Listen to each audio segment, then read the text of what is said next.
Commission to order. It's 4:34. And we're meeting at 1500 Highway 2 in the third floor conference room. First item of business is the Pledge of Allegiance. I pledge allegiance to the flag of the United States of America and to the republic for which it stands, one nation, under God, indivisible, with liberty and justice for all. All right, we'll have the roll, starting down with Eric. Commissioner Hidden. Commissioner Linscott. Commissioner Davis. Commissioner Songstad. Commissioner Frankenbach. Okay, we have a quorum. We have a couple absents, but we have a quorum, so we'll move forward. Any changes in the agenda? No changes. Okay. The announcements? A couple. So as you guys know, there'll be 3 of you expiring, if you want to call it that. Your seats, I know, I think you've all expired at this point. No, so we'll have 3 open seats starting at the end of next month. So I think the advertisement hits the paper tomorrow. So if anyone wants to reapply and continue this fun job, just feel free to fill out an application and get it over to me. Yes, I mean, when they want to reapply. I wasn't going to be forceful on anyone. So like I said, it'll hit the paper tomorrow with a cutoff, I think, at the 20, I think is open for 2 weeks. The cutoff is the 22nd. So in like about 2.5 weeks, so we're going to open recruitment and then take applications to the board. Where do you get the applications? On the county website, under the Planning Commission, there's a commission application. So I feel like I'd be happy to email it over to you guys. Any other announcements? No, I'm not at this point. Okay. We are having a workshop tomorrow with the county commissioners, right? 9 o'clock tomorrow morning. Yes. Oh, you forgot about that? I totally forgot about that. Thank you. I was thinking it was the 12th, but that's the hearing is on the 12th, which is a week from today for the land use component, implementation component. But yes, we're going to continue our workshop that we started last week tomorrow. Man, it's been a long That will be on the implementation. Implementation component only is what's on that agenda. And then we also have scheduled since you reminded me, a hearing on the 27th of this month for the text amendment. So that's an off cycle, but I gotten responses from at least a quorum that will be there. I think we'll have 4 or 5 that have replied. I think I told you I probably could be there on Zoom. Yeah, I think that'd be great. So those have all published in the paper, the notice for that, and then they're on our website under AM 12 and 13. And I forwarded a copy of the draft to everybody here. All righty. Then we'll move to the consent agenda, which is the approval of the minutes of July 15th, 2025. Any corrections, modifications, additions? If I may, I just want to say that I've been very impressed with the minutes ever since I know I expressed concern about the lack of definition, but I've been very impressed with how they've been the last couple of months. So good on you, great department. I agree. I was going to make the same comment. Thanks, Eric, for doing that. Praise goes to Dylan and Alex. So they're the ones that took that direction and ran with it. It's So. vastly improved. It's great. All right, hearing no objections, the minutes of July 15th, 2024, consent calendar or consent agenda is approved. And we'll move to public comments. Anybody? I see some people online. No comments? All right. Then we'll move to the next item, which is pending ordinance changes, Title 12, review of Title 12, Chapter 3, and review of Title 12, Chapter 4. Mr. Gabel? So I'm happy to share my screen. I was not here during the last meeting. I was out on some military leave, enjoying the beautiful town of Yakima. That was a joke. Anyways, so I'm not sure where you guys ended off, if someone can direct me where you were. Okay, what we did essentially was we listened to the You fire got the chief. Fire district, right? And we listened to a presentation from Road and Bridge about how we might incorporate some of their ideas into the various chapters. So, yeah, we didn't really get into much of the component itself. Okay. There's a lot of comments made by several of us, and I don't know how we're exactly going to do this, but so I guess I suggest that we go through this. I think we've been through up to 311. So if I may, Sure. we've had some public outreach concerns about the process in which we're going about this. At this point, from the direction I've received from the Planning Commission here, is that you guys wanted to finalize your draft before opening up for public scrutiny and posting anything on the website. We have this internal working copy that you guys have been making comments on either during or in between the meetings. We're discussing all those edits here at the meeting. Am I summarizing that correctly? Does that sound right? Yeah, I mean, the comments that have been made outside of a meeting, are notes for the meeting. Yeah, It's not a communication between us, so there's no issue there, but there's just so that, we've all read through the chapters 3 and 4 and to kind of help us out in the actual meeting, we've put comments in the margin, so that's where we're going. We haven't really done much with regard to these chapters. I think we've only gone through like 3 or 4 sections, so. Yeah, I think you got up to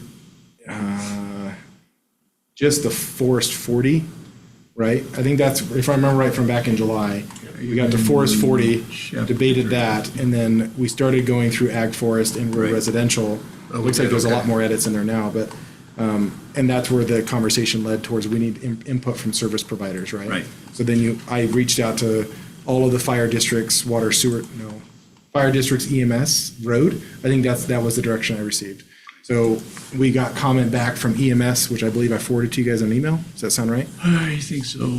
And he didn't have the specificity you guys were looking for. This was Chief Jeff Lindsay from Bonner County EMS. He wasn't able to meet the last meeting or attend, but he provided some stuff in writing where he can give us the locations of those, of all of his EMS stations and whether they're housed, manned, or like what the response, like what's the status of those and the capacity to serve.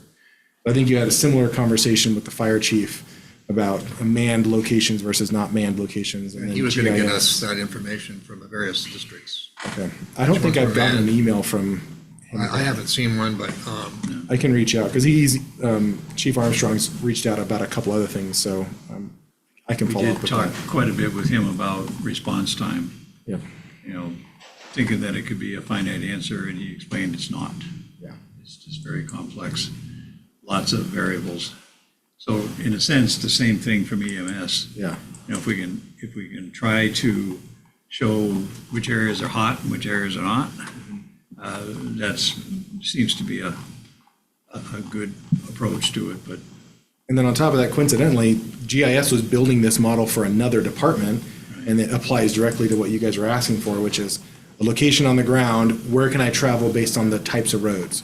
I followed up with Mr. Bowling about that, the GIS director, and he can assign by individual location, like if site A is, an extra 10 minutes because it takes 10 minutes for people to get there and man the station, then he can build that into the model by location. So it's not just a series of locations and this is it. Like we can modify those if we're going to look Modify at the using start those for time. zoning. Yeah. Impressive. And modify your start time. so he's built like a basic model so far, and it's a program that's already incorporated into his suite of tools.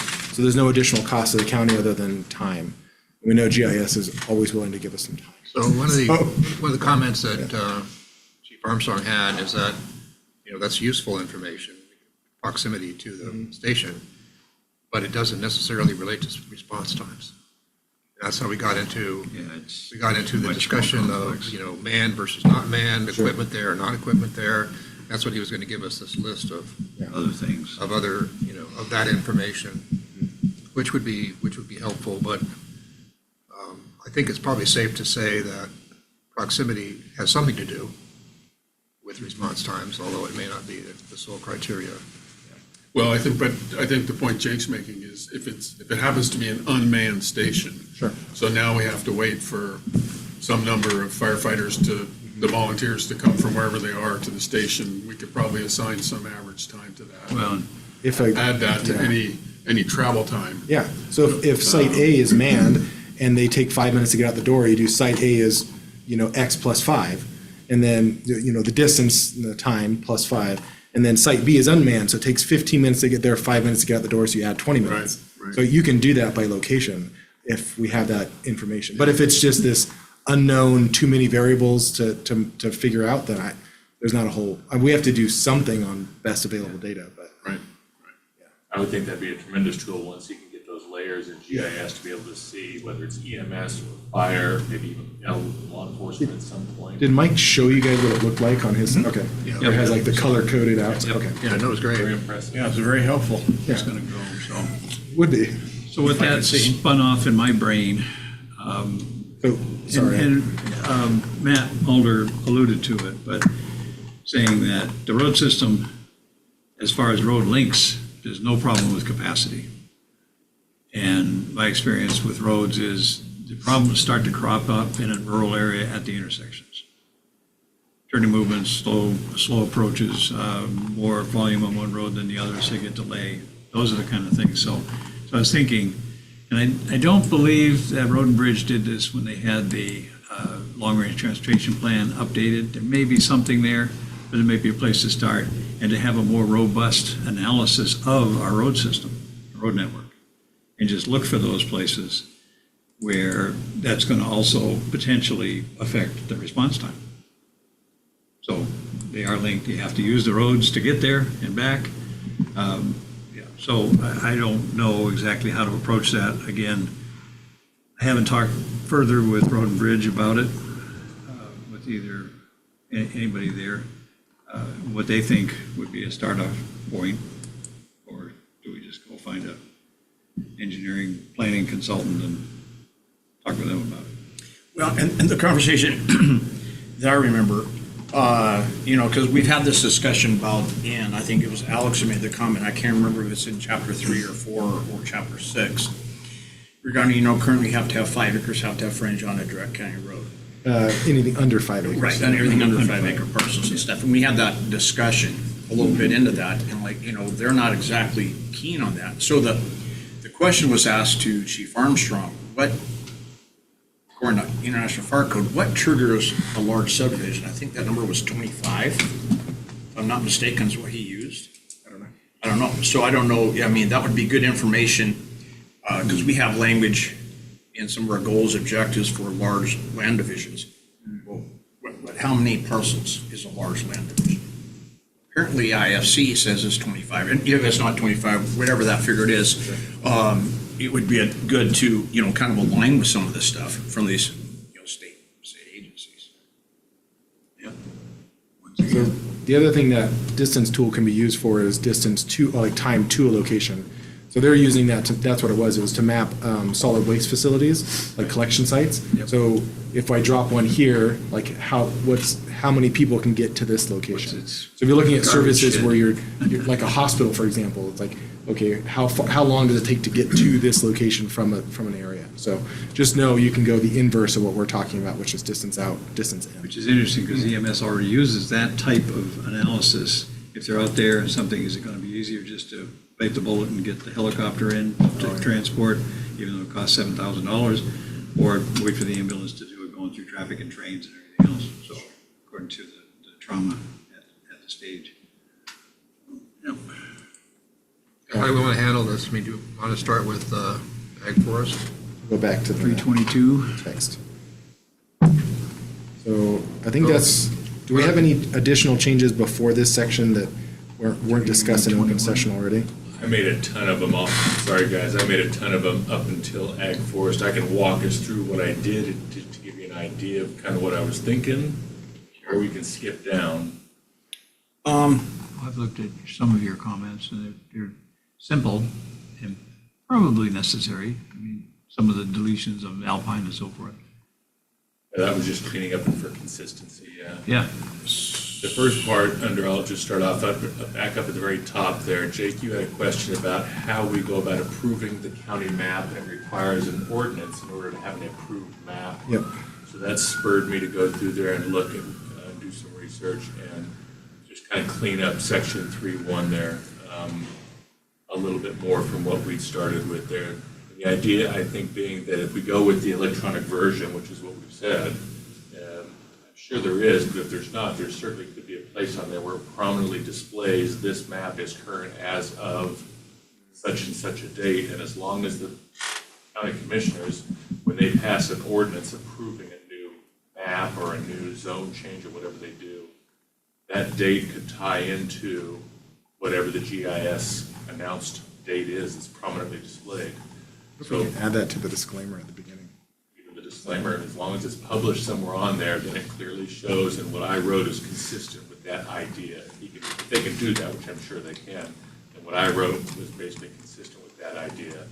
Every time the county passes an ordinance, which in essence proves a new map because they made a zone change somewhere, then as long as that date and perhaps the ordinance number is posted on that even Well, disclaimer page. I wonder if we do a county-wide zone update, right?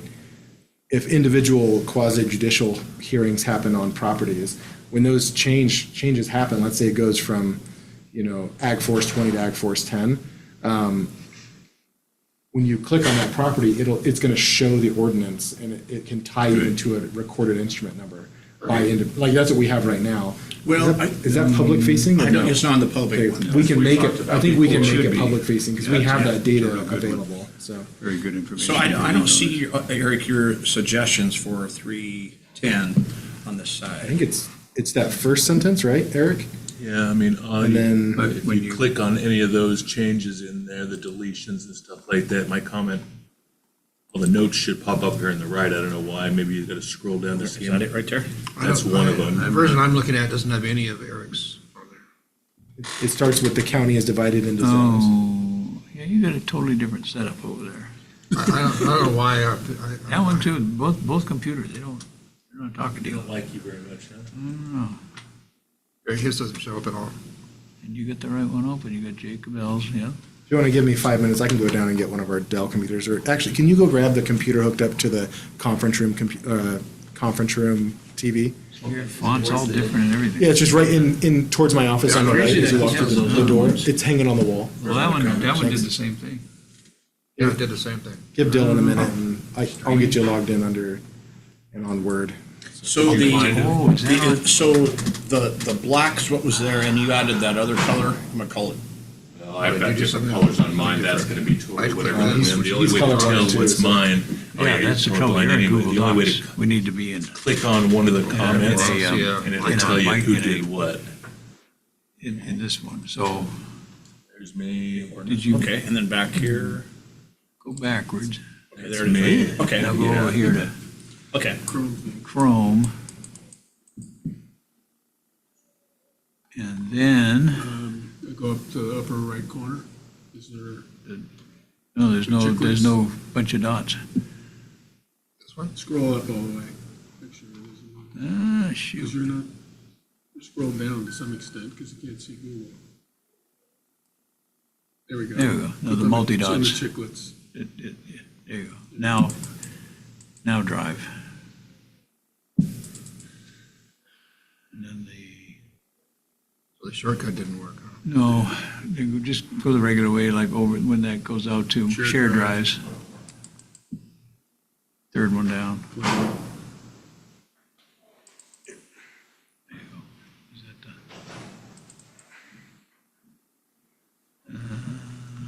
This folder. and the Jacob L's? I think we got That it one. solved. We're there now. If anybody else wants a Word Better go version right versus down the the- Google version, just let me know, and I'll. Go right down the path. Was it here? It's not showing the comments. You, Right there. That one, that one. Takes a while for it to warm up. It's still thinking. Come on, come on, come on, come on, come on.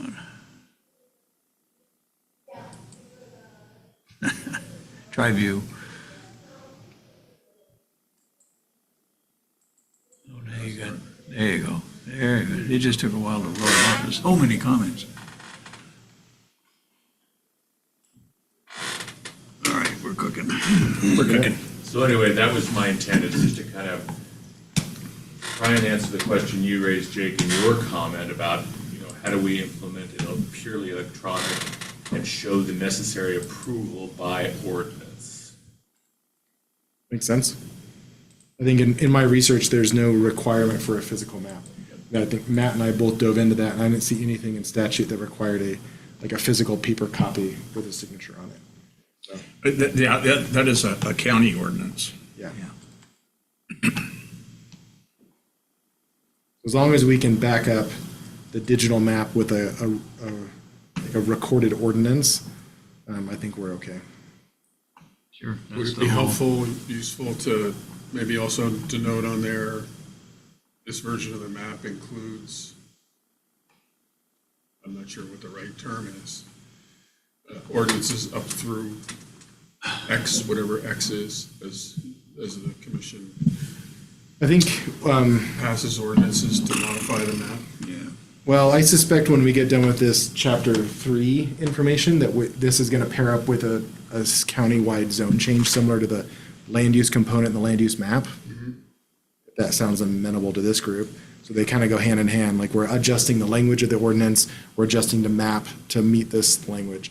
And when you do that, you're going to adopt the entire county under one ordinance, similar to what they did back in 2000. But then from that baseline, as Exactly. people come in and request changes, if they're approved, there's another ordinance that's passed, right, to make that specific change. So I would say something like individual properties may change, click, and then information on individual property zoning can be found by clicking on each individual property, something like that. Yeah, I'm We can just- come up with like a verbiage. I'm looking it. for a way for somebody to understand sort of what version of the map are they looking at? You could say it includes ordinances adopted up through ordinance, whatever the number might be, in addition Yeah, to I a just- date. I don't want to have I a don't know if it's disclaimer dated. that has to be updated with every single zone change that happens. Yeah. Because inevitably, humans will forget, right? So if you say, this represents the county-wide zoning, and then click on individual properties to look at that zoning and when it was established, or something. I'm sure we can get some legal language in a disclaimer that shows that, right? And then we can follow our normal process of zone changes by individual properties when they happen. Click on that property, and you can link it to a recorded instrument. So. And then we can avoid the whole supplemental map idea. Just for clarification, when an individual parcel is changed, is rezoned, and the county approves that, Yep. does that get approved by ordinance? Yes. Yes, Okay. because it's 'Cause you're changed to changing- the official map. That's what I thought, I just want to make sure that I was on. And that's a statute requirement Yeah. by Idaho code. So it's similar to, it's the same thing as a text amendment, but it's quasi judicial because it's on an individual property. So. All right, so that was just all I kind of did up there, and then all the way getting back down all the way to section 12.322, starting with agricultural/forestry.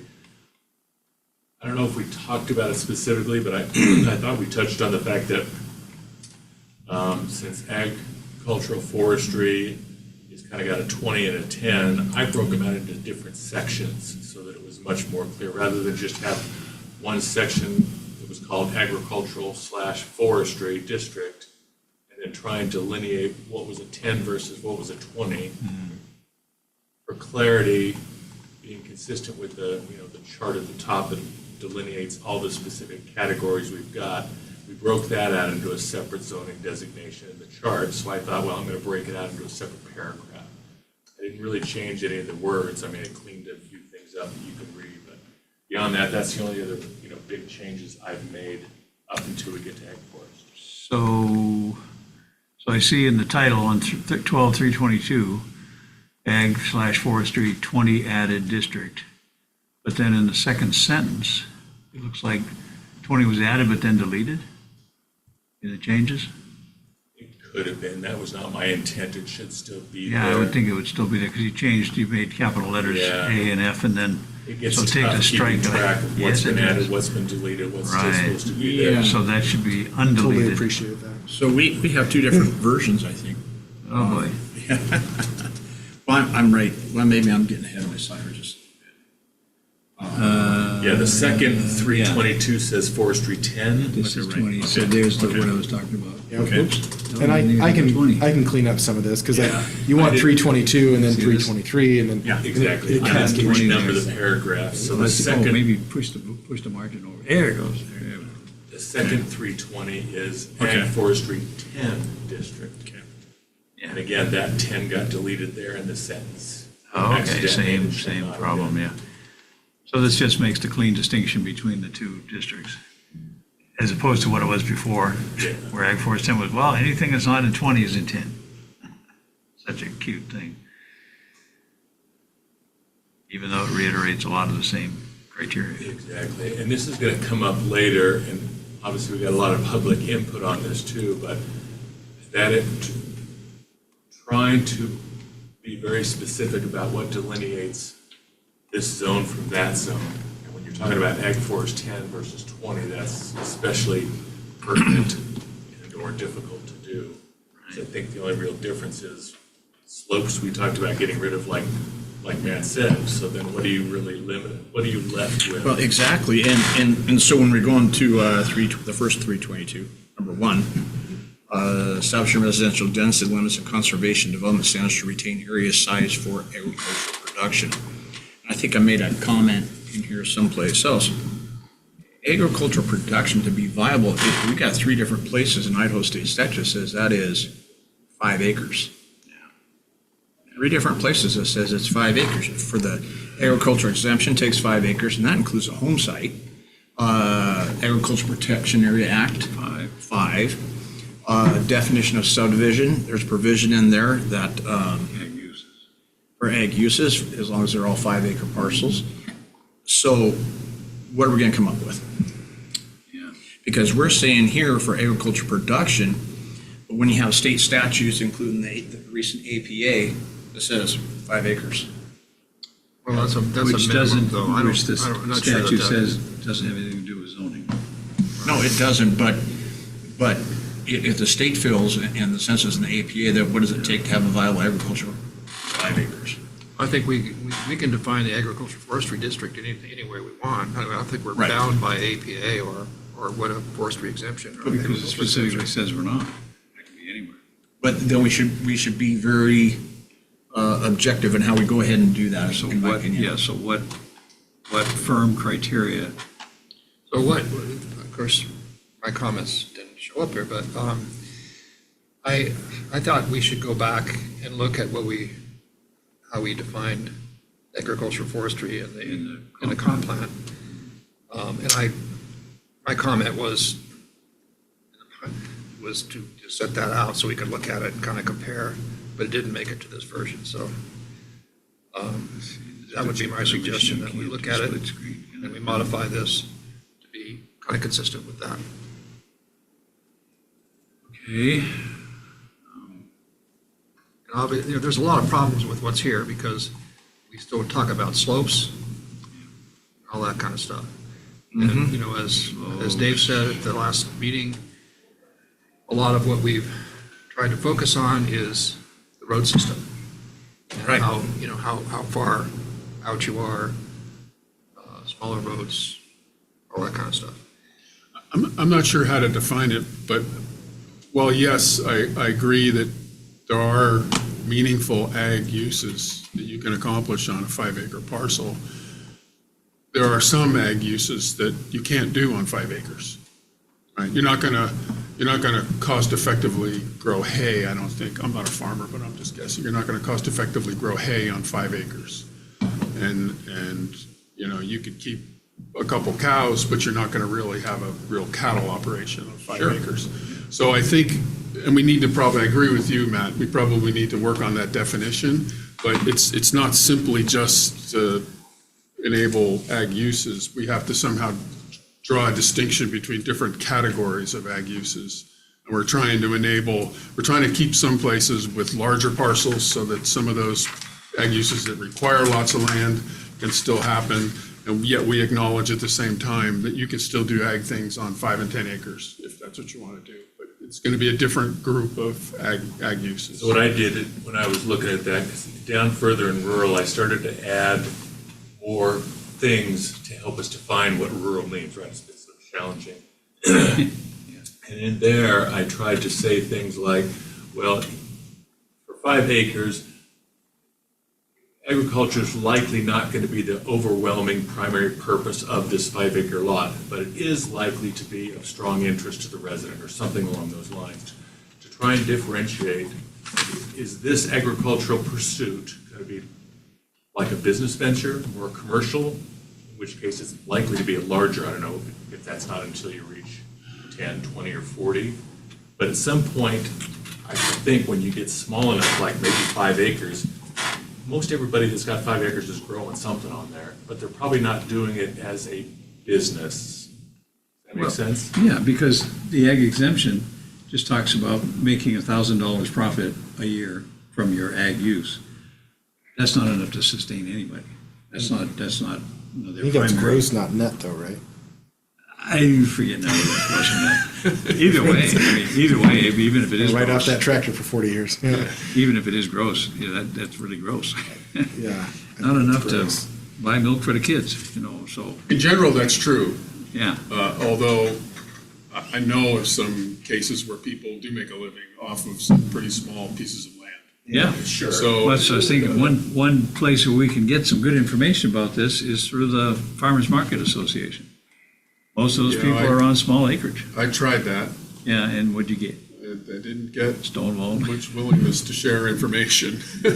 Well- I tried that when I was writing the ag component. I contacted Yeah, the head of the farmer's market. And maybe it may be that she was new. at that Was her time. name Carol? It was She works for me now. 3 years ago. So Yeah, Carol was Carol could fill us in on, yeah, she's one of my planning technicians, Uh-huh. and before that, she ran the farmer's market, so. yeah. She has a pretty was- decent, After Sure, I if was you have an introduced to in. her, we've got an in now. after I was introduced to her, I thought, because I said, yeah, you're the, and then it dropped out of my brain, so Yeah. I just didn't pursue Yeah, it. She ran I it did over. try to go down that avenue unsuccessfully, but. That's a decent idea. Do we want to be that, focused on viable agricultural pursuits? I don't think we do. Well, I mean, what we've said in the first sentence really comes out of the comp plan too. Or maybe the comp plan parroted this, but the purpose of the agricultural forest district is to preserve, protect, and maintain areas that are rural in character and the integrity of forest woodland areas where viable agricultural pursuits may be feasible and avoid fragmentation of forests and farms, so on and so but forth. doesn't that apply So to a 10 or 20? What if we did something even as simple as saying where larger scale agricultural pursuits might be viable? Some of those For the words are 20? but then again, To try it's to one distinguish, thing, right? it is, but, I mean, even Yeah, agricultural pursuits being viable is vague, in my opinion. I mean, and it's not as though somebody comes in here and we're going to evaluate their business plan for Yeah. growing some crops and making money at it, right? They do what they want to do. Let's see, does that mean if I'm farming hay for 5 years, if I stop for 2, then now I can qualify for a zone change? Because it's no longer viable. That's I'm just thinking through the Yeah, opposite side of right. this is Yeah, when you me craft it, like, well, how can this be misinterpreted later? Let me ask it this way then. What's the point of having an Ag Forest 10 versus an Ag Forest 20? right. So I keep coming back to the same answer, is it has to do with what are you doing to the road network to create a bunch of 10-acre lots in a place versus a bunch of 20s? And what do I mean, we're supposed to be focused on the health and safety of the people. That's one of the primary purposes of the comp plan. So what's our answer about response time for emergency services in a given location versus another location, given the road network and the locations where the EMS and fire stations exist? And so if you're in a place where response times are really long because of the nature of the road system that it takes to get there and your location relative to a fire station, I would argue you don't want to put as many people in that has objectively more risk to live there versus closer in. You don't want to put as many people at risk there versus saying, let's develop it into a bunch of 5-acre parcels and now it's a very I different like thing. that because it fits not only with Ag Forest 10 and 20, but also really forestry touches on roads and rural 5 touches on It's actually roads. across All the of them board. do. Yeah. And the same sort of logic, it's a little bit, it's a little different logic, but the same logic would apply when you think about where do you want commercial districts to be and where do you want industrial districts to be? Because they have different requirements for roads. Because now you're talking about having to get potentially large number of customers in and out, maybe get product in and out, Larger or vehicles, right. supplies, raw materials, what have you. So you're looking for a different kind of connectivity to the road network, but still, it's connectivity to the road network, to me, is a primary determinant of where we should put commercial and industrial locations. So why don't we just expand on this, what was paragraph C, I guess, C? 1C, B1C, take out characterized by steeper slopes, take that out. Oh. And then, so then we just need to expand on the last part of that. Well, yeah, because we discussed this kind of before, large tracts of land. So thinking back to the To me, that's a 2000, bad one. It's a bad one. to 2005, we had very strong comments from one farmer landowner in the Selly Valley who said even 20 acres isn't sufficient to do anything for farming. But this is And that really got stuck. That, he carried a lot of weight back in 2005 and beyond. I don't know that that feeling is still there.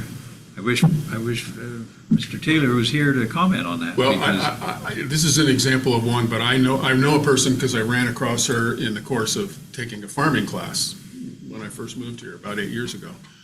And she teaches it through the Idaho Extension. She and her husband have 7 acres in the Selly Valley, and their only source of income, I shouldn't say that, they might be getting Social Security, I don't know, but their primary source of income is they grow vegetables Yeah, yeah. on 7 acres Yeah. with a home site. That's a lot of potatoes, a lot of beets, a lot of Yeah. carrots. It's a lot of That's work, and lot of work. and Does they she do sell very just- well. Just at like farmers markets, or does No, she she mostly wholesale? does CSA. Oh, wow. She used to do farmers markets, but she mostly does what's called community-supported agriculture. It's like a subscription. You sign up Okay. at the beginning of the season, Yep. and They'll every supply week you or with- whatever interval they define, you get a basket of goods, whatever happens Yeah. to be ripe and coming out of the garden at that moment in time. Yep. Cool. Yeah, and there's a few of those around that I know of. So, yeah, again, what's viable, what's large? So it can be done. Yeah, So the point being, back to the original point, maybe we focus on things like roads and other services. Therefore, we don't have to define what's a large tract and what's viable agriculture and what's not viable agriculture. The problem with large tracts, in my opinion, is it's closely related to the question Jake asked a few minutes ago about, well, I'm growing hay and now I stopped growing hay for a couple of years. You're treading on the idea of zoning a parcel based on its current use. And I think that's a mistake. It's a fundamental mistake. Because then you run into exactly the sort of situations that Jake put forward. I'm growing hay, now I stopped growing hay, is it no longer, now it's not an ag use, does that mean that zoning changes? Well, we've seen that. We've seen people make that argument. Yeah. oh, yeah. But I don't know that this, are we focused on this paragraph, this A or whatever? Because See? I don't know. C has more to do with, if you take the slopes out, it's more to do with services and roads. Right. But it's the same thing. The whole argument Take out of, large, I mean, well, but but they are, they're larger, Because- larger than the other zone, Yeah. and they're larger than the other zone. But just the numbers, if you say, here's an area, how many 10-acre parcels can it supply? X. Half of that would be 20s. There's just not as much activity. So from EMS and the fire and the sheriff, I'd like to know, in those areas where the larger lots are out there, what's the demand for services? What's your frequency of calls to those areas? That's what I was asking before for the numbers that just show in the last 6 months or year, here's how many calls were made there and what were they? Not names and numbers, not addresses per se, but just give them an area and say, how many calls are you responding to? If the potential was twice the density for that area, would it just be twice the calls? Or are you seeing more, talk about it. Yeah. Give us a presentation, Yeah. which they've hesitated to do to the point. so of not doing. we've said in the first paragraph, we really kind of de-emphasized the viable agricultural stuff, because we've said where viable agricultural pursuits may be feasible, and to avoid fragmentation of forest farms, blah, blah, blah. So then we come down to C, we can say areas where one or more of the following apply: limited services, take out slopes, way access may be, where access may be limited or substandard, or where tracts of land could be devoted to ag forest production. Well, that's the problem. There's not a piece of land in this county that could not be devoted to it. Now, is it viable and feasible? Maybe we need to flip that around. So one comment, as Alan was talking there, that came through my mind is up in paragraph A, instead of talking about viable, the integrity of areas where viable agricultural pursuits may be feasible, maybe we state the purpose, because that's really what this paragraph about, right? The first sentence is the purpose. The purpose is to maintain, I want to use a word like the opportunity for people to pursue agricultural pursuits that require larger tracts of land. Yeah, Yeah, very good. just say that. Say that. Quick, write I that just down. didn't Write say it it. down. I just didn't say it. Jake, did you get that? Get your recorder on. The purpose is to retain the, and I don't know if opportunity is the right word, but to retain the opportunity for agricultural pursuits that require larger tracts of land. That sounds to be. Now we're not into the whole question of whether or not it's viable. It's just, we agree, I think, that there are certain ag things and certain timber things too, if you include timber and ag, where in order to even think about doing it, you're going to need more land. Yes, You you grow can, hay on 20 acres, but I can grow a berry farm on 5, right, something like that. exactly. Yeah, but you're gonna make way more money on that berry farm per acre than you are on that hay. However. Trust me. Where would you put that, Dave? Would you put There's that another, So- another twist to it. woodland Purpose- areas, Of the agriculture forestry 20 district is to retain the opportunity to for. retain the opportunity. For agricultural pursuits. I would say the purpose of the AF district is to preserve, protect, and maintain areas that are rural in character and the opportunity for agricultural pursuits that require larger tracts of land. So we're, And then to avoid fragmentation of farms. Well, you put that first maybe even. So if you wanted to include that all in one sentence, the purpose of the AF district is to preserve, protect, and maintain areas that are rural in character, to avoid fragmentation of forests and farms in order to preserve the opportunity for ag pursuits that require larger tracts of land. do we want to say ag/forestry I like it. pursuits? Ag/forestry, we already said ag, forests and farms. To me, But it's it's called That's the same ag-forestry. thing. that's almost, I would rather than gumming up the language with saying ag or forestry every time we mention it, I would rather handle that as a definition. Okay, When we say agriculture, 'Cause it's we in- mean growing crops and growing trees. it's in the header, Yep. ag/forestry. Yep.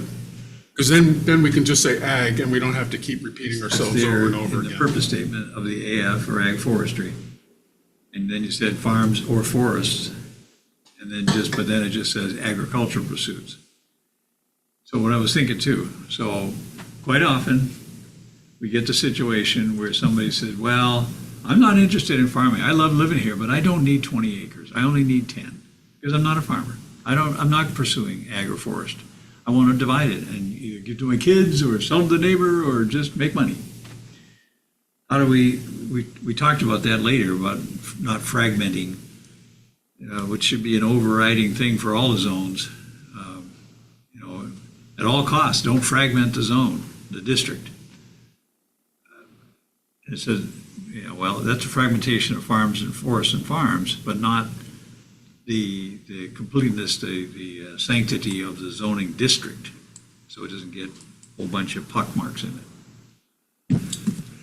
How do we do that? Or do you think that's? Well, I do you think that's by fine? saying to avoid fragmentation of forests and farms, I think that captures that notion. I think so too. Right? Hopefully, yeah. And then we And establish. then to say, and then you follow that by saying, to maintain opportunities for ag pursuits that require large tracts of land. It's pretty clear, the purpose is to ultimately, Yeah. the purpose is to maintain large tracts of land. Why? To preserve the rural character and maintain opportunities for those ag pursuits that need lots of land. It's our projection that most of that area is going to be involved in ag forest pursuits. Right. So if you want to live there to enjoy a tree next to your lot or somebody's garden, fine, live there. But you're going to be restricted to a 20-acre lot. Right, and that's what's, Does it say that's what that? follows. It says the purposes are accomplished by, and then one is establishing residential density limits Right. Right. with conservation development standards to retain areas sized, and I would say for agricultural opportunity. Be consistent. Rather Okay. than production? Yes. I think I gathered- agricultural opportunity. Some version of your version. The purpose of the AF20 district is to preserve, protect, and maintain the areas that are rural in character and avoid fragmentation of forest and farms and retain the opportunity for agricultural pursuits on large tracts of land. I think one of those ands needs to be by. Well, I think you left can, I out- think you left- can, You left out to avoid fragmentation of forests and farms. No, you put it earlier in the sentence. Oh, yeah. Yeah, I think, Sorry.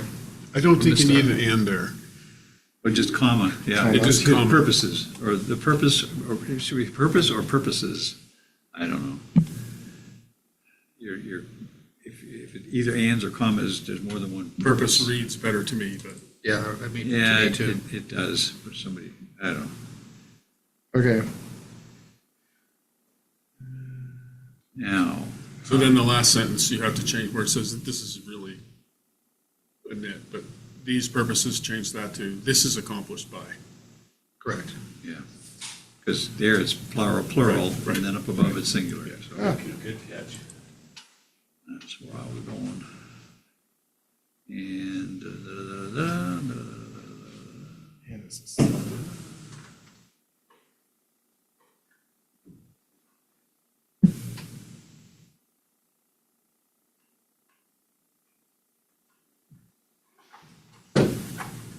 The purpose of the AF20 district is to preserve, protect, and maintain areas that are rural in character, avoid fragmentation of forests and farms, and retain the opportunity for agricultural pursuits on large tracts of lands.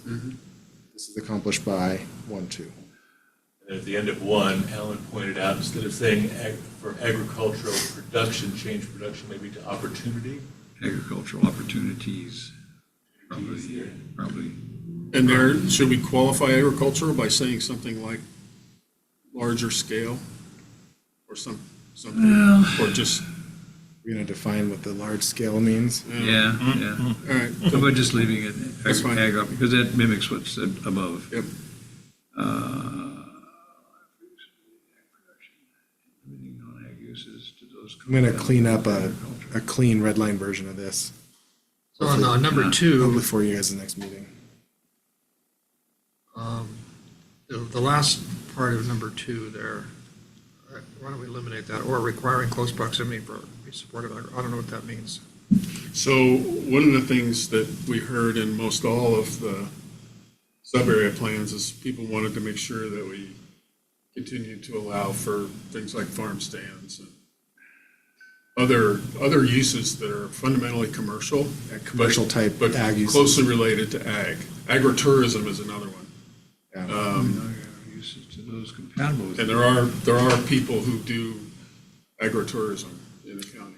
But isn't that, Isn't that, yeah, I mean, it seems to me that that's covered by the first part of that sentence, not necessarily by the, or requiring yeah, part. agriculture, or limiting, because it doesn't fall, a farm stand, in number two, I don't see a farm stand in there, because for uses related, okay, that'd be related to ag production, that's a farm stand. Do you think that's a strong enough connection? Well, I think I'm so. thinking of other Okay. uses, To do everything but agriculturally. a non-ag, or a directly non-ag, related. a non-ag use. Are we talking about requiring close proximity for the support of agriculture? What are we talking about? Yeah, I don't know that. I don't know. Feed what that laws? It's not qualified. I'm just thinking like maybe farm labor housing. That's what I was thinking. I mean, Oh. Yeah, the first thing I think of when I read that phrase is people who are going to supply things to farmers that farmers need, fertilizer, seed. Well, yeah, tractors. what if all of a sudden co-op decides to move to 3550 Sully Road, set up shop out there? Rather than Isn't that rather than included in, Ponderay. isn't that included in uses compatible with agriculture? It is, so let's go to a I'm different not one. sure. There It's are not people who across would, the there are board. people who would say no. Yeah, Really? across the No, board. Yep, It's not entirely, because they don't want the commercial use next door. right, yeah. They would say I mean, no. well, So they can make that argument. for the example, the co-op, They sell donuts. the co-op is in an urban area. Yeah. I know, but what if they said, hey, it'd do us better. I mean, 20 years from now, when distribution costs and everything else are huge, and they say, we need to move closer to our clients. Let's set up a shop out at 3550 Sully Road. And they're gonna sell donuts out there. I'm still a little concerned about the first phrase too, because related to ag production Yeah. is sales related to ag production? Is it closely related to that? It's a product of. Shingle mills? What mills? Shingle mill? Shingle mills. It's agricultural forestry I as would well. say, Yeah. I mean, if you rely on the timber, so you want to be in close Yeah. proximity.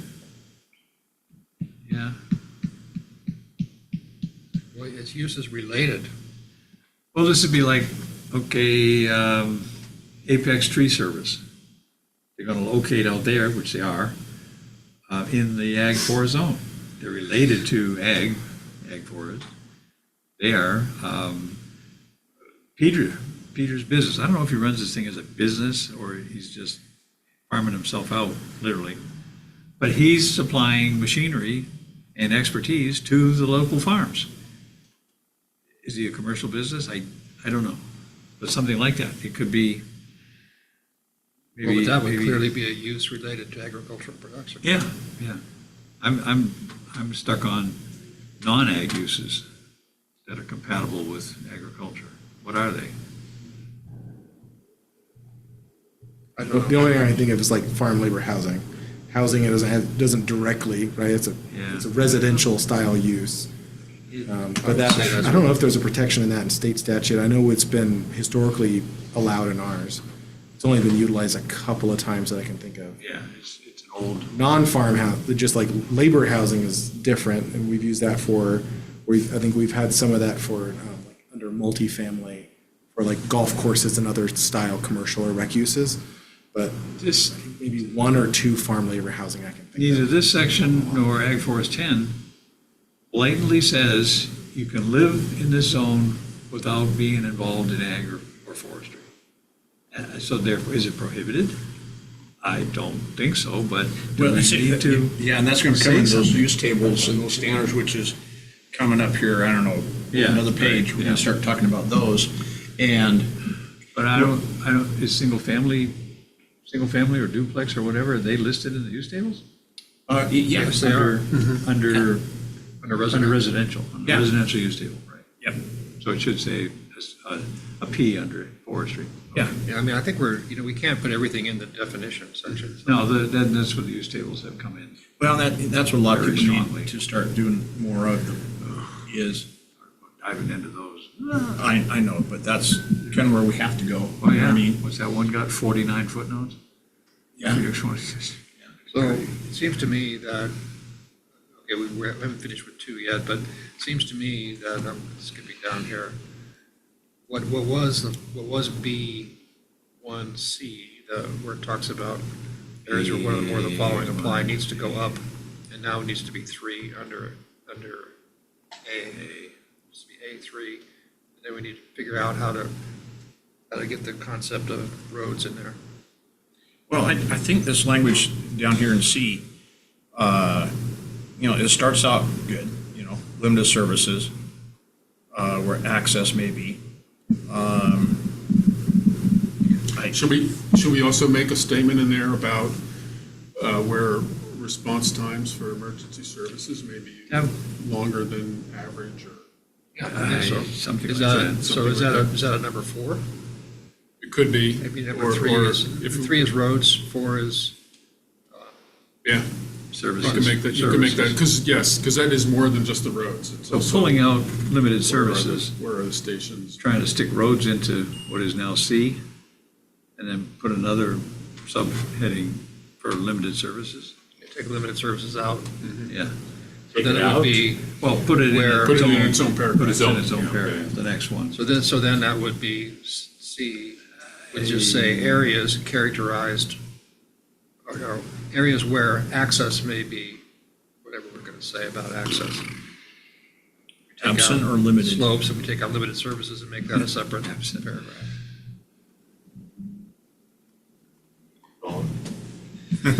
You guys finally decided on something right when I left. No, I'm just- So I We haven't have, decided on anything yet. I have a proposal for 2.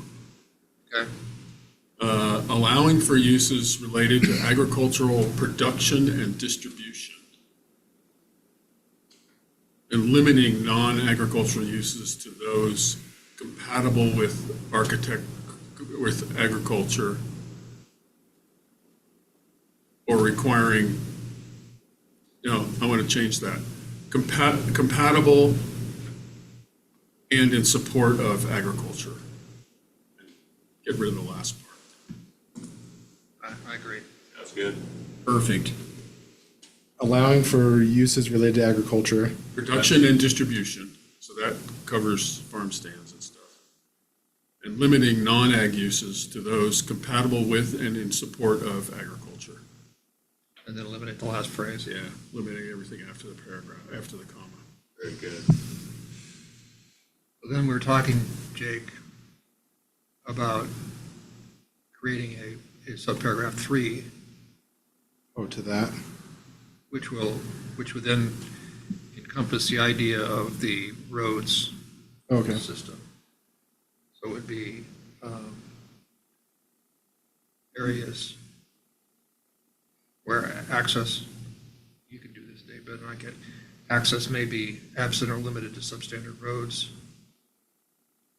Well, before you get too tied up in the details, because I like where this is going, I think what we're going to end up seeing in each of the different zones are these same things. In forestry, roads can be crap. In Ag Forest 20, roads need to be a little bit better than crap. In Ag 10, they need to be a lot better than crap, and so on and so forth. We might see the same structure. If we can get it nailed down in one of these zones, we can probably repeat the same structure, just whether it's ratchet it roads up a or bit. services. You have to have at least water and sewer when we get further down, but I think we're going to touch on most of these as we go through this. I recall I that agree. we had a public comment from someone that said, well, we have a farm and it's, agricultural use, but, we're adjacent to paved road or something like that. And, so now you're going to limit it, and now that's going to be all subdivided into 5 acres. That's not what we mean.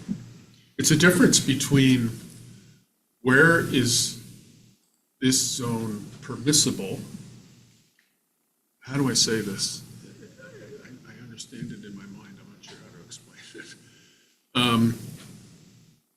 When you get to the denser areas, I think the idea is that putting that density in an area that has the bad roads is prohibited. Right. Because of its impact on the road system, traffic, potential safety issues, because they're, I think, inevitably probably going to have longer response times for emergency services, so you don't want to put a lot of density in those kinds of locations. On the other hand, I would say, while you may put the 20-acre less dense zone in those areas, it's not a requirement that they have bad roads. They may have bad roads. It's not a requirement that they have bad roads. That's the difference. Whereas for the suburban zone, it's a requirement that they have good roads. They can't have crap roads. They can't have crap, right? But then, cannot Okay, be well, like that. that's kind of what that says, isn't it? Where access may May be limited, yes. Right. be absent or So limited. don't read it as a requirement that access is limited. It may be Can limited. we just simply say access and services are limited due to lower standard roads. Well, I have to say maybe limited. not Maybe, are, yes, right? right, exactly. So you run into the exactly, same right. problem. Keep going, qualifying. Maybe limited due to substandard roads, response time, so forth. Just start to really somewhat flesh it out, Yeah. but not kill it by, by words. Right. You got that, Jim? So, and then if I just leave it as services and not specify, fire response times? Yeah, services. Okay. I mean, and I would say the same thing. We haven't talked about services, as in sanitary services, for example, but I would say the same thing. You could put the 20-acre zone in an area where you're on wells and individual septics. You may also put it in an area that has city water, right? It's not prohibited there. On the other hand, suburban, at the right density level anyway, if we stick with the way the code reads today, it's required that you have services. Water and sewer, in order to get. So, okay. Now, But suburban is prohibited in an area, at least at a certain density, where you only have water and individual. so at this septic. point, we have to think back to the map that we have proposed to be adopted under the comp plan. Where's Ag Forest? It doesn't come down to an area that's potentially going to be served by urban water. I don't think there's any. Aren't there other- parts of the Selly Valley that are served by urban water? Coburn Water and Noden. Yeah, but it's very limited. They don't have any more hookups. No, see, that's it. So, Well, it's a water service provider. It's not a taxing district, though. yeah. Urban water, but yeah. Right. You can call that urban water. I would. It meets our definition. Yeah, but it's, again, it may not be served, because even Odin Water, unless they get another well or something, they're not gonna be, and at this point, they don't wanna serve more. They're big enough as they are, they don't wanna serve more. It's just like, what's the other one, off of Odin Bay? That south end that was purposely put in place for farming. That's Odin. Was that Odin? Yeah. Okay, they said it too. They said, no, we're done. We're not interested in serving anymore. So there's no more potential, even though there is urban water serving some of the area. But you have to worry about the person coming in and saying, I want to rezone, just to make up, Yep. right, off the top of my head. I'm going to rezone because I shouldn't be AF20 because I have access to Odin water. You don't want to write the criteria that way, where the fact that you're in an AF20 zone, but you happen to have access to urban water, that's not a criteria to say I should be, unless you meet all the other requirements, I should be AF10 or I should be R5 because I have access to. It's only one part of the consideration. Right. Yeah.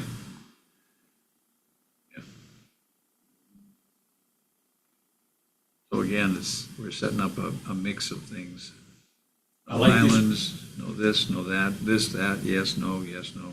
Maybe if we go on down to the AF10, kind of glance through that, it might spur us some different, What are the distinguishing characteristics? right, What are the and we design can come back factors? to the Right now, 20s. it sort of mimics the AM20.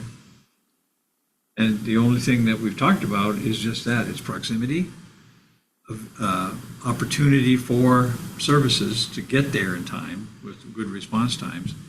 The fact that, it's the other thing, I really like to talk with the fire, the sheriff, the EMS, and get that feeling for, all right, here's an area.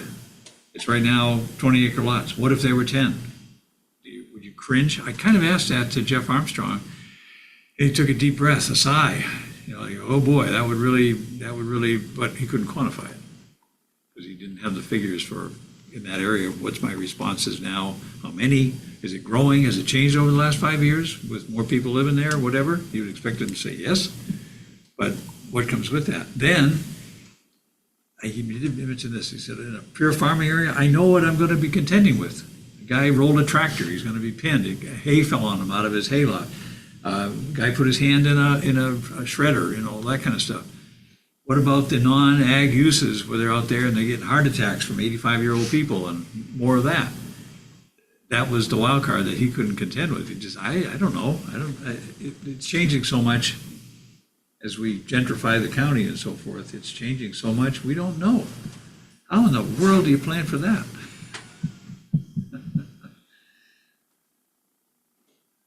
You know, as I dropped down and started reading the Ag 10, Ag Force 10s, how much difference? No, there isn't at present. Well, it's based on the old one. It said whatever doesn't mean 20 is a 10. Right, but they pretty much mirror each other, except Yeah. for the 10 says these areas may be within or adjacent to areas of city impact or where lands are afforded fire protection. Access to standard roads and other services. But you would say the same about 20, right? Mm-hmm. Based on, Yeah, yeah. It's At least not by my much logic. different. That's why I say we've got to kind of figure out what are the criteria we're going to Stronger use for all of criteria. these zones? What can we Yeah. point to that says you can't take a 20 and split it into two 10s unless you've got X, Y, or Z? And roads, I think, are important. Yeah. Emergency response, I think, is important. Utilities, services are important. So what if the proponent says, I'll provide all that stuff? One way or the other, I'll provide it. Therefore, you got That's to. a kind of a different question, because It is, anybody it can is. come in with enough And money and that's the say, I'm question. going to build a whole nother city out in the middle of this forestry 40 Yep. area, because I'm going to build everything that's necessary to meet your criteria. That's the question I asked Public Works that night and Jeff Armstrong. Are you even implying to the public that you're going to stay ahead of the curve all the time? More provision, more provision, more provision, or is that finite? At some point, the answer is no. Financially, physically, whatever. Part of that with roads, he said, is the county going to build any more major roads anywhere or expand any? No. So that limited service is just that. It's limited. so how do Yeah, we, but it's not, because it was also one of the criteria, or one of the purposes is to avoid fragmentation. Right. So, I mean, that's the opposite of that. If you're going to divide it into 5 acres or whatever, I mean, that's Yeah, that's going promoting the wrong way. fragmentation. Exactly, exactly. So we can't take each one of these in isolation. We've got to take them as a whole. But we do need to come up with some better criteria for the 10, for sure. are we going to make, let's just maybe take these individually. Fire protection is an easy one to talk about. Are we going to make a requirement that if you don't have fire protection, you have to be AF 20? But then the flip side of that is if you do have fire protection, are you automatically an AF 10? Well, first of all, what's the definition of fire protection? Fire Within protection the district. district. Taxing district. Within the taxing district. You will be served. Yeah. That's what you get when you pay taxes. Well, They're what pledged do to show you, up. Is it most of the aren't county there in examples one fire where district? No. people adjacent to a tax, Probably most outside a is taxing more than district half. have Yeah. made agreements? Now, did they just There's a become lot part to of the this. taxing district at that point? Right, Okay. they can make a subscription and. To expand, essentially, they're expanding the taxing district. Right. Yeah, Yep. okay. So on the area of impact, I don't Yeah. think that should be included here. I mean, if you look at what the state did on how they changed it, and then what we're getting as proposals from the cities, drastic changes and reductions down. Well, it can't be more than 2 miles, right? Well, it can't be more than 2 miles and has to only include properties that are likely to be annexed in the next 5 years. So that big, for us, like what I did is, in my evaluation on these, and I'll just give you the short end of this, is looked at everything that's been annexed by each city in the last 10 years, put a list together and showed that to the commissioners and show how lack of annexations we have. And they rejected all but 3 so far of, I think I presented 7. And then the other cities that haven't presented yet are revising the proposals they were going to submit. And so we're seeing like major reductions in area of impact. Yeah, it's So, much smaller. I really don't think it should really be limited to those suburban, that style because that, I mean, it's likely to be annexed in the next 5 years. It should be included in cities' infrastructure planning and then will be annexed in the next 5 years. So Ponderay had like active agreements with the landowner that was, they're working through some kind of production of some land development and an annexation. So when the city, or the Board of County Commissioners heard that, they said, that's what we're talking about. It's an active agreement and active working on this. So it's very likely to be annexed. Okay, we'll include that. But this other area that you wanted to include by default, we're not including that, like right across the street. Nope, not including it. So Kootenai was all within the 2-mile limit, and they said, this is way too much. Bring it way down. They've annexed one property in 10 years. So you see that across the board. They approved Clark Fork, Hope, but not East Hope, and they approved Ponderay with some reductions at the hearing. So, yeah, And Sandpoint has said, forget it, we're not even gonna go for an AI. yeah, Sandpoint's talking about reducing it down to the city limits. Old Town's going to do the same thing. I haven't heard from Spirit Lake. Priest River is going to be a small area just outside the city limits where they have infrastructure planned. Okay, so, I mean, I agree. We should eliminate that. Yeah, when we're talking about ag forest, these were written under 05 with the previous ACI. With some of those hadn't been touched since 1978, I think, 79. I'm trying to remember when Hope's was. It was Clark Fork. Long time. A long time ago. Long time.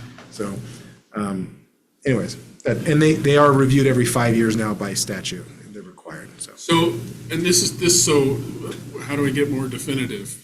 It's really why I asked the question a few meetings ago about, can we quantify response times for emergency services? Yeah. Because I would have proposed then, if the answer was, oh, sure, we can do that, I would have said, well, let's propose bands. And if, you can get average 10-minute response times, then maybe that's suburban. If it's, 10 to 20, then maybe that's rural 5. And if it's over 20 on average, that's AF. That's the kind of thing I was thinking about. That's what, Yeah, I think that's a great idea. I'm hoping Define, that Jeff and others could address at our meeting with them, but only Jeff showed up. And I've probably, every time I've gone to one of their meetings that they held, I peppered him with these same questions. Think about it, think about it, think about it. So I know he's been thinking about it, but he hasn't got the data to pop the answers. I'm going to guess and try to put words in. I'm guessing it's something he doesn't really want to commit to. Well, It's a I problem, right? off the side, I It feels asked like him when that, he I says said- something about it, it's a commitment. Well, right, because I said, if you say I Liability. can't, Yeah. what's that going to do, especially right now in the political flavor of things going? It's very dangerous for him and for the district to say, we're limited. He's come real close. So maybe what we do is if this tool, if we can mature this tool that GIS is working on, that's purely based on travel time, and we can add in an offset based on the current configuration, staffing level, whatever you want to call it, of the responding station, maybe we could draw some maps that we could use that would be close enough to reality to use for that purpose. We could put some disclaimer like, this is a planning tool only not to be limited or not to be utilized for expectations of, a fire district customers served. Something like that, right? Where it's like, this is a. We could even call it something different than response time. We could, sure. we could call it travel time to the nearest fire station. How about, given that we're not going to get through this anytime soon, and we know the land use component is not going to get done way anytime soon, so therefore this is not going to get finally implemented, probably, we're just going to throw out a number like a year.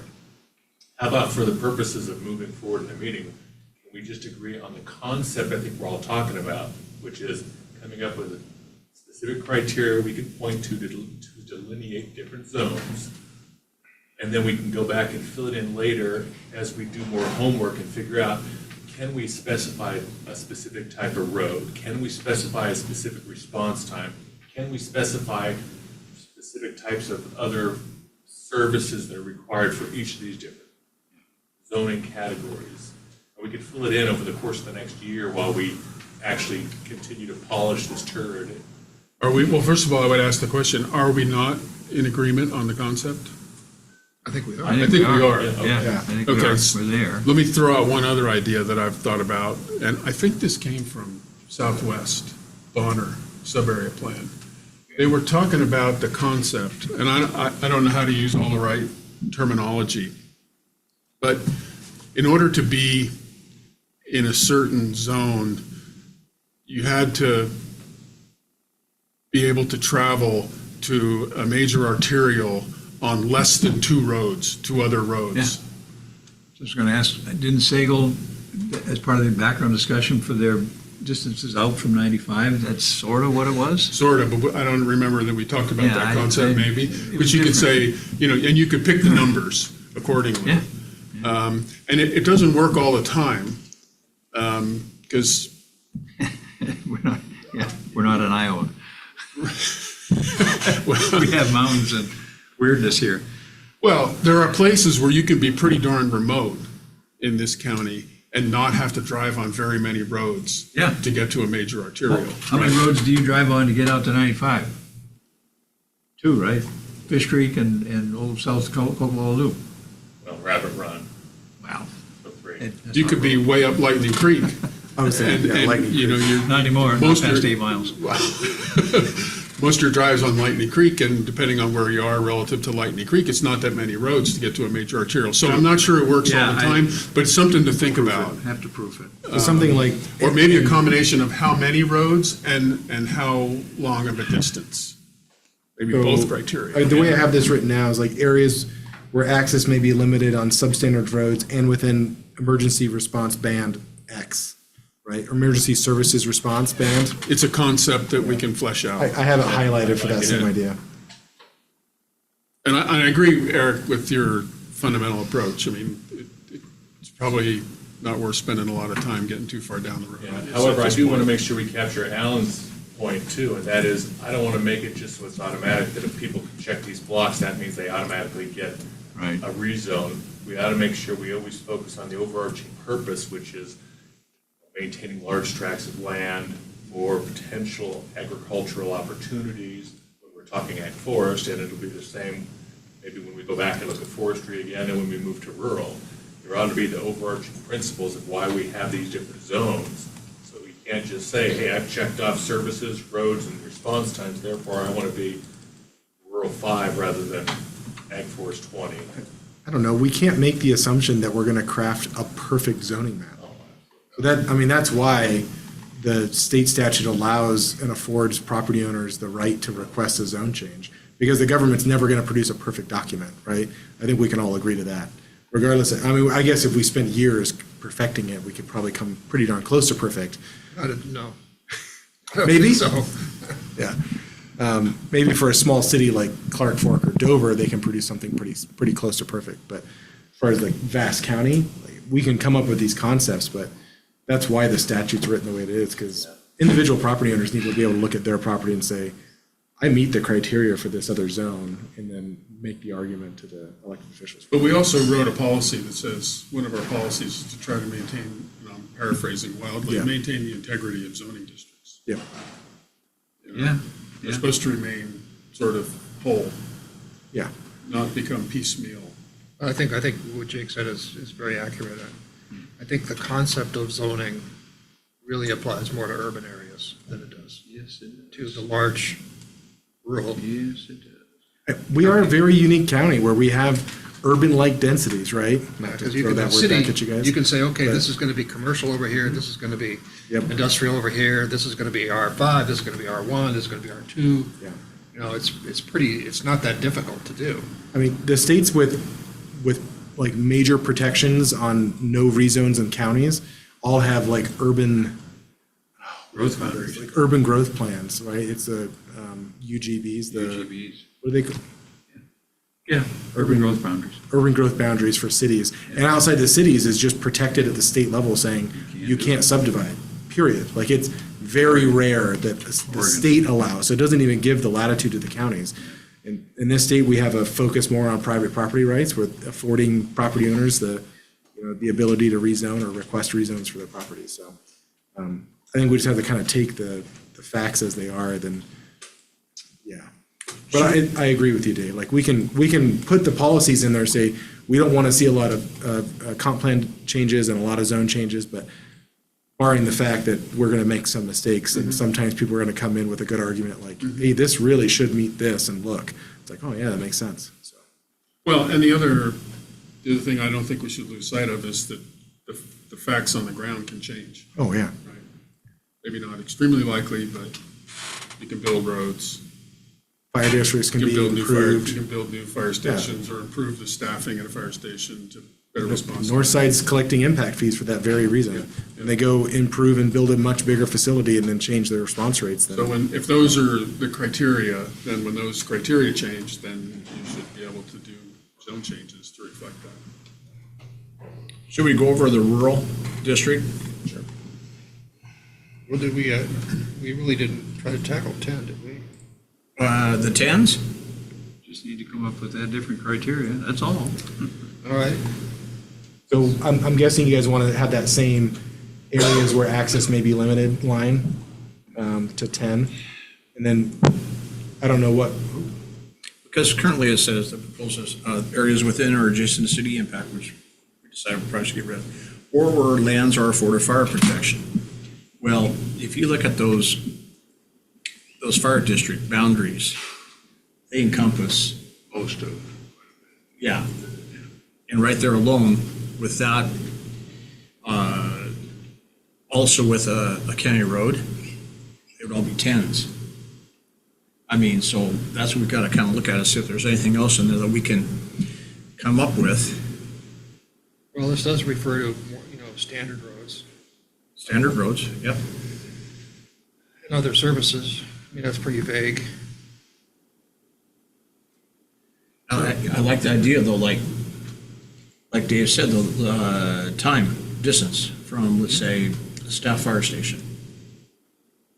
Well, that's why I say, Jake, if you just go through and kind of maybe cut and paste those criteria that we think we're gonna shoot for in every one of these, and just drop them in as placeholders for now, we'll know we'll wanna go in and factor, or at least consider them for each individual zone. That way we don't have to redevelop the wheel for Yeah. each one.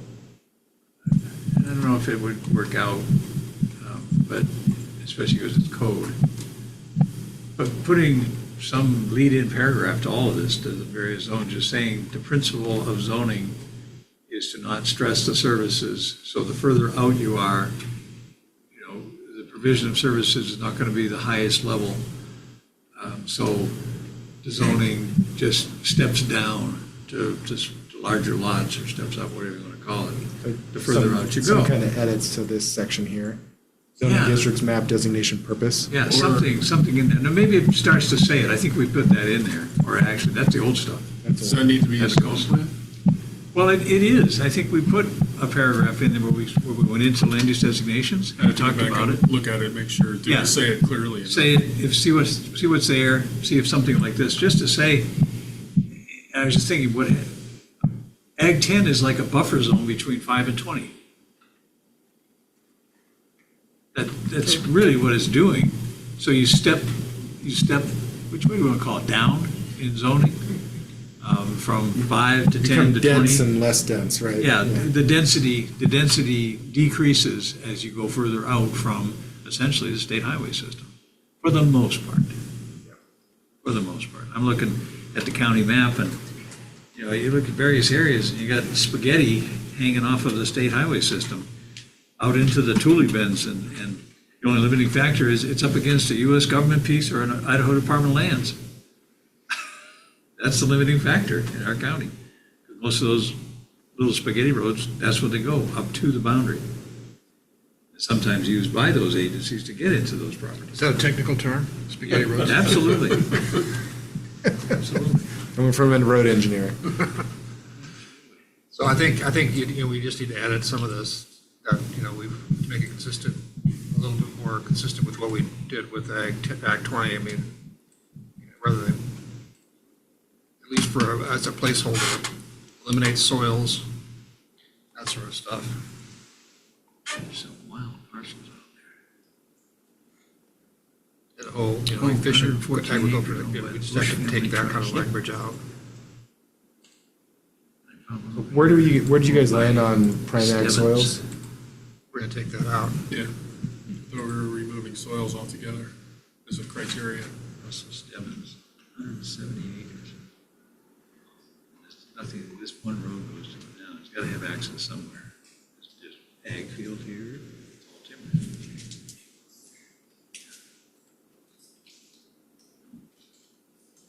Maybe there's an easement across, I don't know. You guys want me to copy that same number 2 from the Well, this is. above Sure, section? as a starting point. Yeah, I think we just need to make 1 and 2 more consistent with the 20, at least as James said, a starting point. Okay.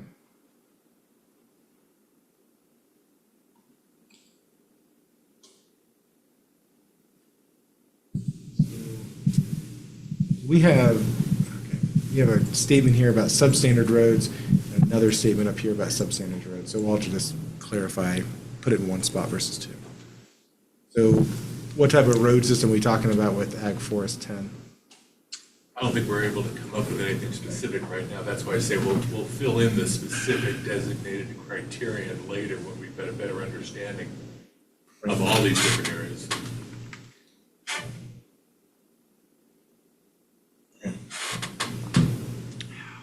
Okay, I think I've got it.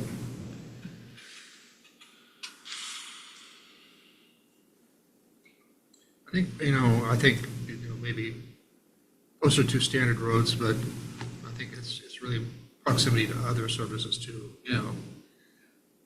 That's kind of the band concept that we were talking about. Yeah.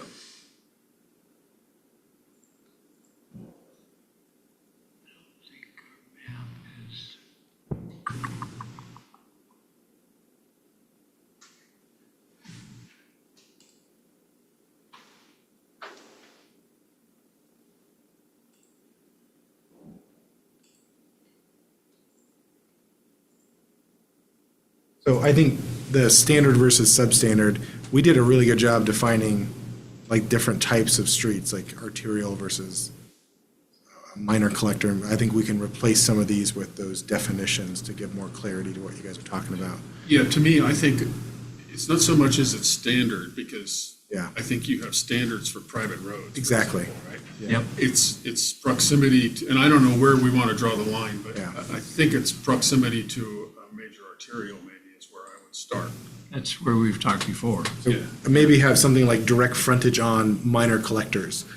Be really definitive. If that's what you guys want to talk about, like these ones have direct frontage on this type of road, and that leads towards these arterials, which lead towards these, highways.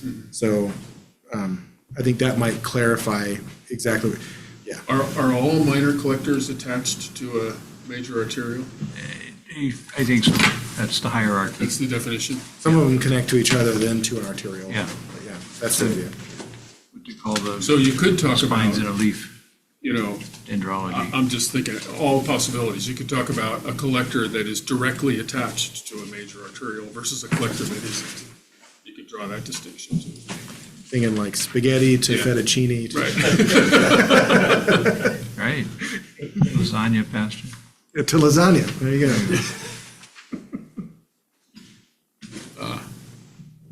Where do we have the land use? There it is. Okay. Land use map. Good grief, that was way back in March. I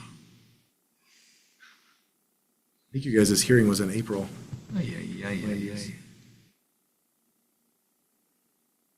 Proposed comprehensive land use map. Proposed comprehensive land use map. Days.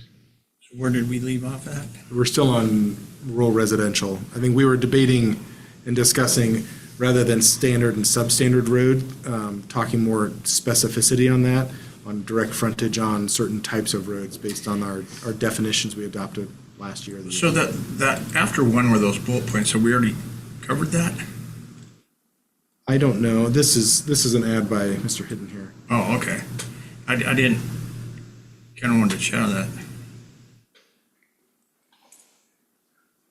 Are they under rural district now? Yeah. Yeah, those bullets, that was what I kind of talked about before. I was just trying to, at this point, figure out how to characterize rural as a method of distinguishing from other zones. But some of this we've kind of, OBE, we figured out maybe better ways to do it. Well, that second one says residents likely prioritize open, natural, wildlife-friendly spaces over the availability of urban services, water, sewer, power, fire, medical, fire support, public facilities, commercial business. Can you maintain roads with multiple points of ingress, egress? I'm trying to determine if some of these are criteria, the descriptors, if you will, for the rural district. Maybe, again, I was just trying to capture the idea that, for me, one of the best ways to determine this rural is, hey, you know what, I'll sacrifice a 10-minute response time for fire because I'd much rather have deer in my backyard. that was that concept I was trying to capture. That's all I was saying with this. Because I think for the most part, the rural 5 is going to have, they're going to be closer to, fire. Typically, the rural district's not going to have urban services, individual well, individual septic. I think for the most part. That's why I say I think some of the criterion or the structure that we've talked about for delineating these criterion probably make this a little bit OBE. We may say that some of these things are applicable, but Right. this was just my attempt earlier, Okay. helping to delineate things.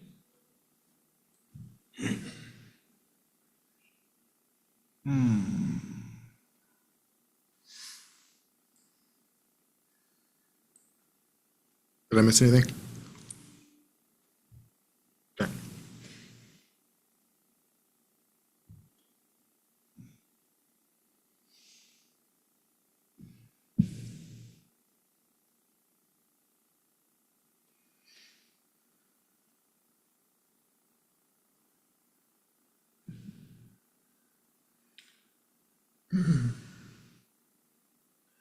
So the second bullet point,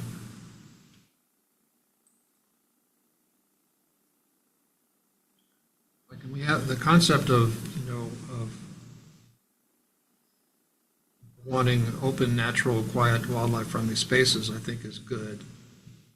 That's probably true. But I would say, rather than urban services, which I think we're trying to get away from that language, there's a third bullet point that basically says that water and sewer services are not available, or something like that. Generally not available? Yeah. Generally not Sanitary available. services? We call it like sanitary services or, Like sanitary well, services. 'cause that could be, That covers Oh, septic. that's septic too, so. yeah, that's septic too, so maybe, I think sewer, we want to say sewer, I don't know about the water. But typically, these 5s are more than likely, vast majority of them are individual wells and septics. Vast majority, Yeah. no matter where, which Yeah, area so I of the think- county. So there again, we're coming down to distance and time from, fire, medical.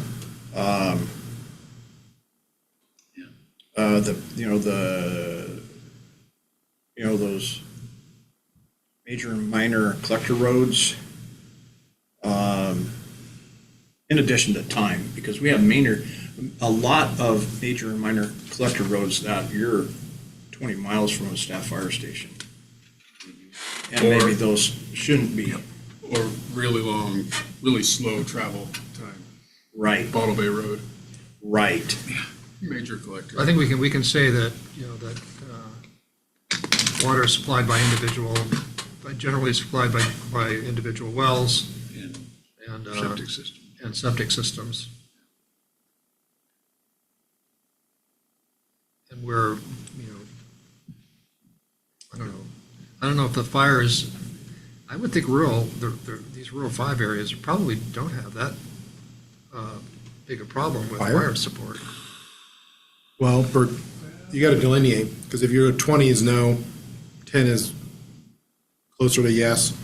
I think 5 should be like a yes inside of a fire district. And for the most, well, you have to look at the maps and overlay the district zones, but the district boundaries. To proof that out, what percentage are falling within a fire district? So why don't we put that in there and say, it should be and generally within a fire district. I think that's true. Whether or not that means they're gonna get very prompt fire services is another thing. Well, I mean, there's a fire station within about, I don't know, it's at Nordman, basically, yeah, 12 miles away. but it's not manned. I think they have a fire engine there. Have one parked outside. I'm not sure that's operable. I can put that Oh, same is that line what of like, that fire truck was? Yeah, something so- about areas where access is available via, I have standard road, but we can classify that differently. and with an emergency service response band, blah. And then we can come up with how we're gonna delineate those response bands. I put on there, urban services are generally not available and properties are generally served by an individual well and septic. So if we came up with these Generally is in there twice. service bands, put them on a map, and then propose them to the service providers to get their response, is that too dangerous, or is that gonna help? Is that gonna cause them to step up and go, well, okay, let me look at that, no, come back next week with a better description? It's probably a multitude of possible reactions. I know. One would be, no, you can't say that. You can't say, well, then you And say the it. other way might be, oh, yeah, well, okay, good idea, we'll go get it done. Yeah, right. I don't know. We'll tell you what it should be. I don't know. You know, I don't think we I don't know took, how to coerce them into doing it. we didn't expand really the rural 5 zones underneath the rural land use designation at No, all. we didn't. No, it's pretty much the same. So I don't know if, It's more the distinction between the 10 and 20. right, right. Were you just looking at the county interactive map? Yep. Fire districts are not aware. I pulled up the comp plan. They are. Under taxing services? There's the, There's the roads. yeah. But the comp plan map is so. I think we want to for me, it's so maintain hard to read. You must what have we no said in the comp plan issue. about multiple point Yeah, processing. It's a pain, and I can't zoom in very well. You can only zoom in to a certain degree. Oh, I don't know how you push can. back that.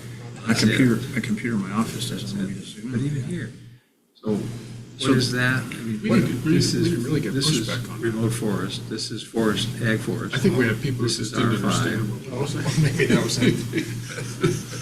Okay. I'll accept that distinction. Yeah, this is blue, that's rural, that's. What is rural. this last sentence, last part of No, no, this, no. a nearby resource production They have districts? hashed or something. Sites can be adequately supported, I don't know what that means. What's a resource production district? I swear I had that as a comment in there with my question about that too. I didn't know what that meant. Resource production district, I would take it out, because I don't know what it means. gravel pit. What else is resource production? Timberland is a resource. Timberland and a distribution yard, a log deck or something, I don't know. I don't think that characterizes a rural district, though. No, I wouldn't think so. I'd take that last tag Is out there. John is still on? No, she's, I don't know, I can't tell. She would have an objection, saying if that's a characteristic of rural. Where are you at, Alan? It's a lot, it's the, if you're looking at, in the bold print, below the 2 bullets, which we now, I think, have 3 bullets, but It's kind of a fragment. fragment. This in here. Should just remove that whole thing. I delete it. Here we are talking about zoning districts. Well, there is no rural resource production district. So, That's why we're going to eliminate it. let me, get rid of it. Okay, number 2, allowing small-scale farming. I don't know, I'm not sure tourism and recreation really fits this zone, especially because we just eliminated RV parks. Small scale farm infrastructure, tourism, recreation uses that can be supported by rural service levels, compatible with the rural character. I'm assuming that sentence is what allows certain things conditionally in the rural district. Should it Yeah, be? because you got that compatible with the rural character Yeah, qualification at the end. because allowing seems to But- say a P in the table. Let's, I mean, what are Conditionally some allowing the city. examples do we think of a Yeah, tourism on use or a tourism. recreation use in an R5 area Well, that would be conditionally permitted? I'm just curious, like, what is compatible with rural character? Yeah, We actually never defined that. All we did is adopted the sub-areas definitions, which were various. Yeah. So if we're going to use that as a criteria for zoning, we need to establish what the definition of rural character it is. seems like most here we of go. the This was tourism, started this out in 2013. most of the tourism and recreational activities happen on public land. Or right adjacent to them. Yeah. They may be embedded in an Recreation areas. R5 area or a AF10 area, but It's on Unincorporated County, Pine Street. If you look at like the use table as it currently sits, I'm not saying that that's the correct way to do it. Like recreation facilities is another one. That's why we ended up with disc golf courses and bike parks, CUPs in the rural residential areas. You have resorts and retreats might be as well. I'd have to double check. Probably, yeah. There's a pretty vast array of what would be considered something about recreational that's allowed currently. So if you guys were to go away from that idea and make it more just rural, like residential and, small hobby farms, we have to do some drastic changes in the use table. Well, I think we're going to review the use tables. So- Yeah, exactly. Well, That's coming up but you just- next. Didn't they just eliminate RV parks and campgrounds? Yes. Campgrounds are now only allowed in high-density zones. Suburban. Not to include rural service center. So I think we need to look at that. I think, let's take this out, this language out, tourism and recreation uses for now. And then when we visit their use tables, we can revisit Can it. you put it in just put it in parentheses or something? It's still there, but it's subject to change if we can't come up with. to me, it has to do with what are the conditions? Or what are the criteria? That's what I was that you thinking, look at? because Yeah. somebody's gonna look at and say, allows small-scale farming and this other, it's just allowed. It's a P, not a C. So if you could qualify it, allowing small-scale farming and conditionally allowing or something. If I were to make one big criticism of our code is that we don't have enough definitive standards for uses, right? Right. So, 49 footnotes. yeah, well, I don't think we should do it by footnote. I think really, No, it should be- we should limit the footnotes to very specific scenarios and then really expand the Right here, standards these by, descriptions. if we want to allow event venues, like, this is how you're going to do it. Very, very strict. Yep. If you're going to allow RV parks, I mean, just like the RV park code is actually fairly decent.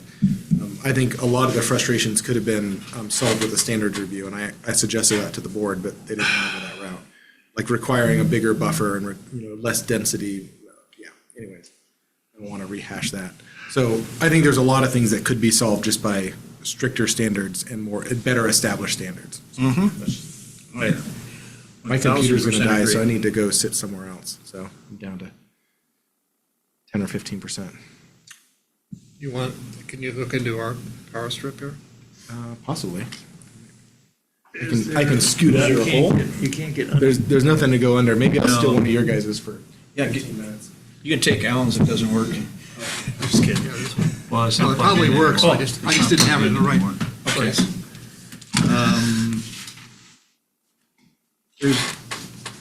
Did we put a power source to that one over there? No, Yeah. Okay. we never All right. found another You're one. gonna, you can run on battery for a while. Oh, yeah. It's fully charged. Doesn't say so. Yeah. All right. Thank God I am in the fire district.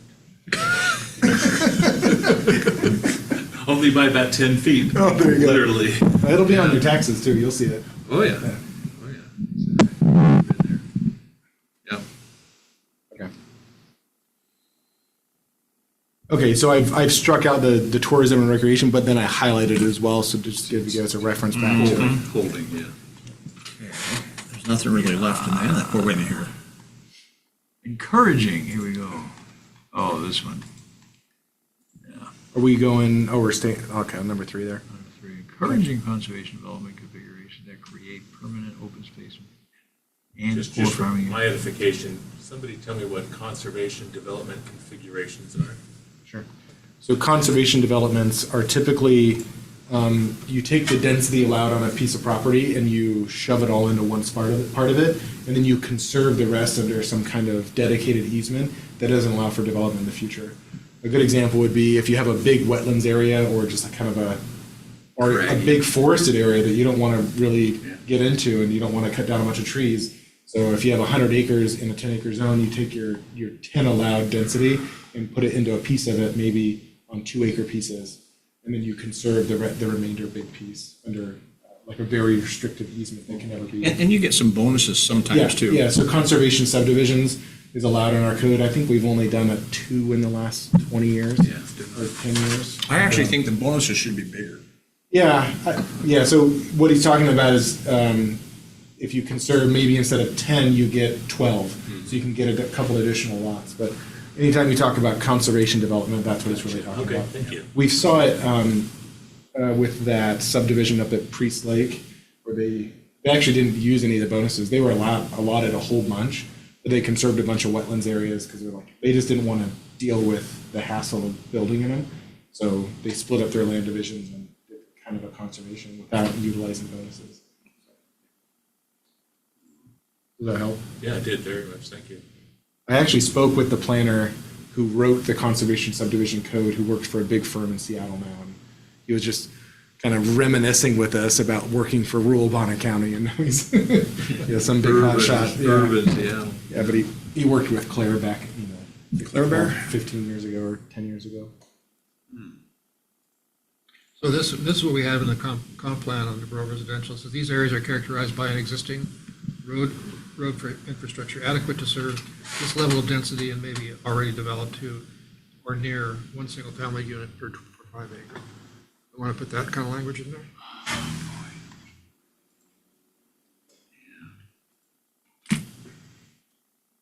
Yeah, why not? So, So here's a potential conflict, and we'll have to see what the board decides to do, but, we have a number of sort of islands of R5, of rural in the land use designation, which ultimately is R5, embedded in large areas of AF 10s and 20s, and they've talked about, I mean, my interpretation of their discussion is that they would probably like to not have those as rural.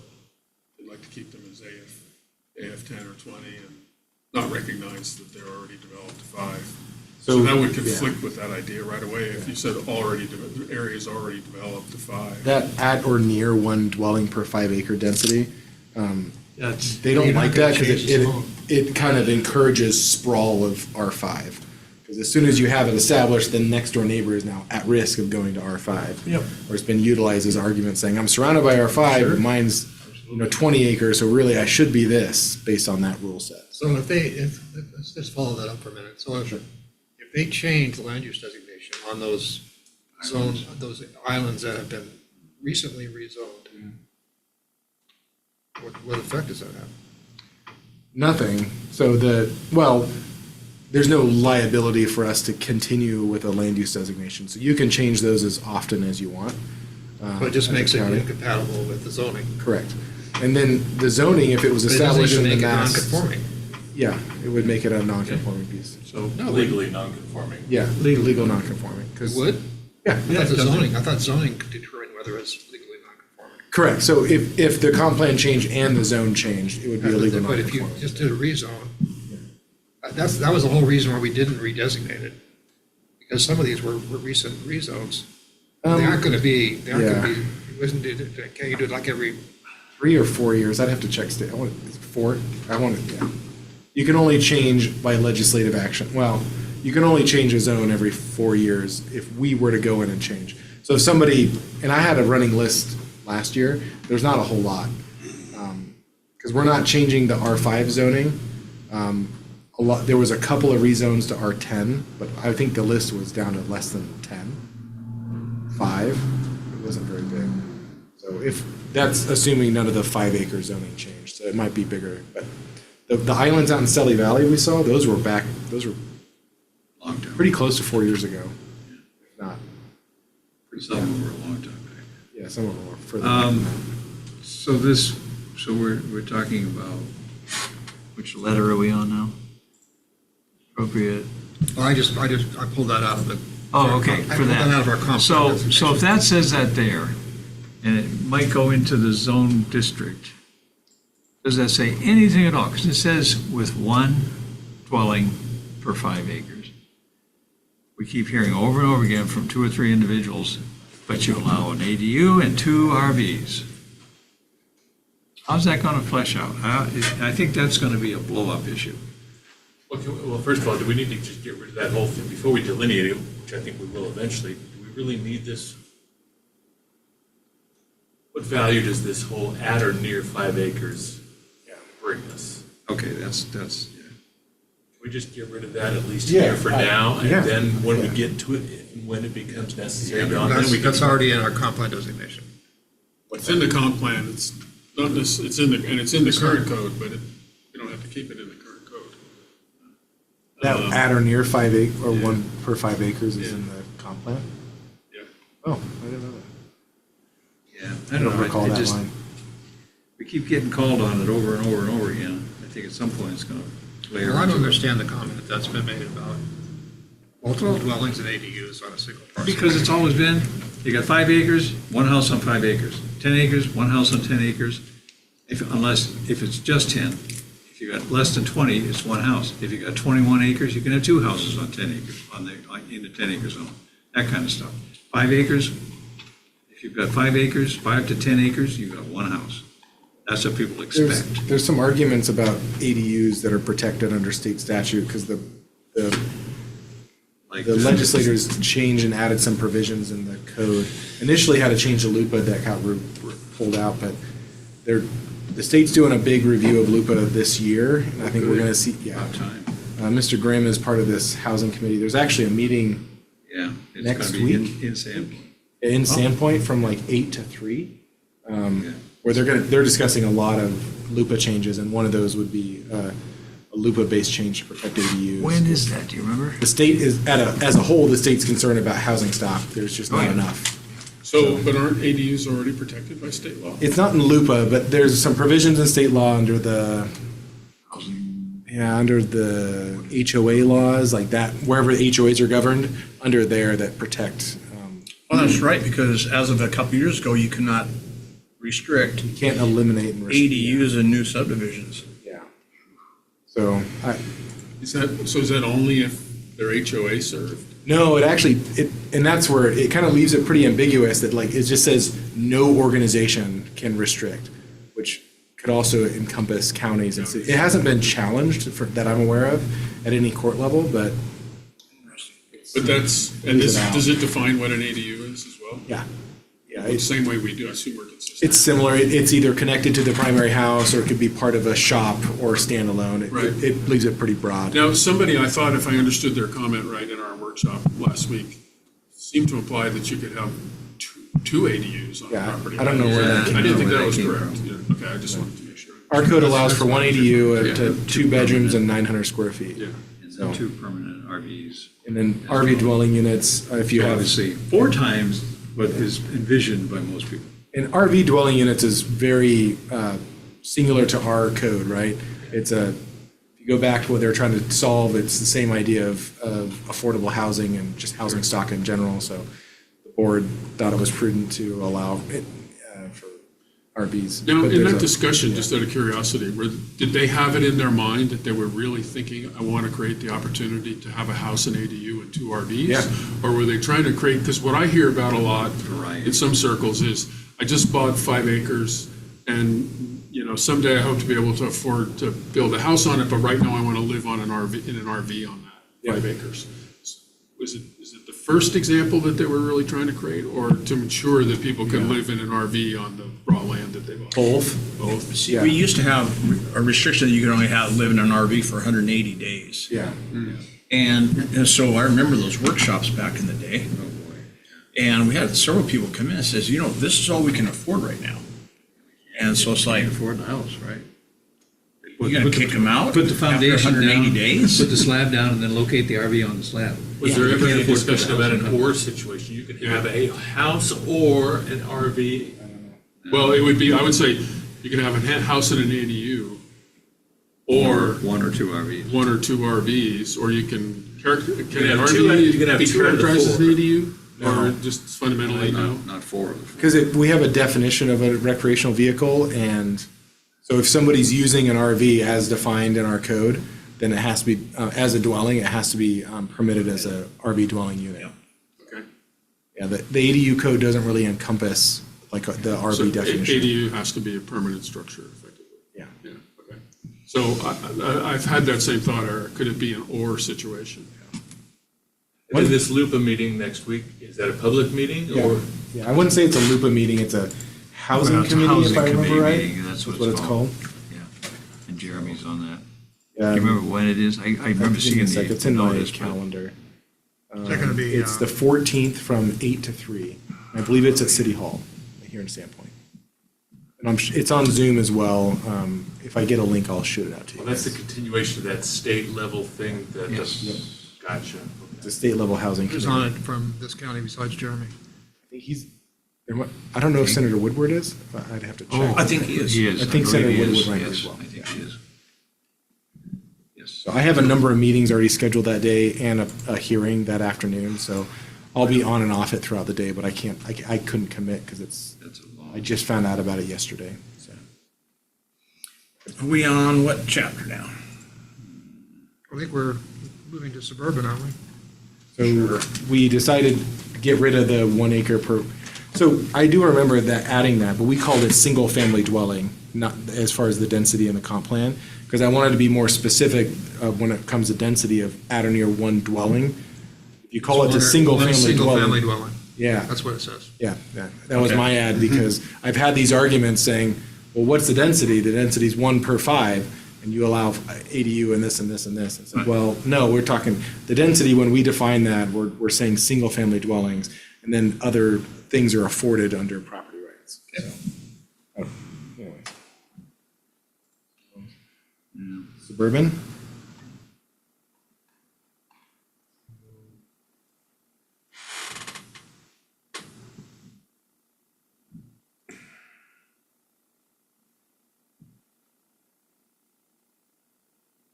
We say edges of incorporated cities, is that accurate?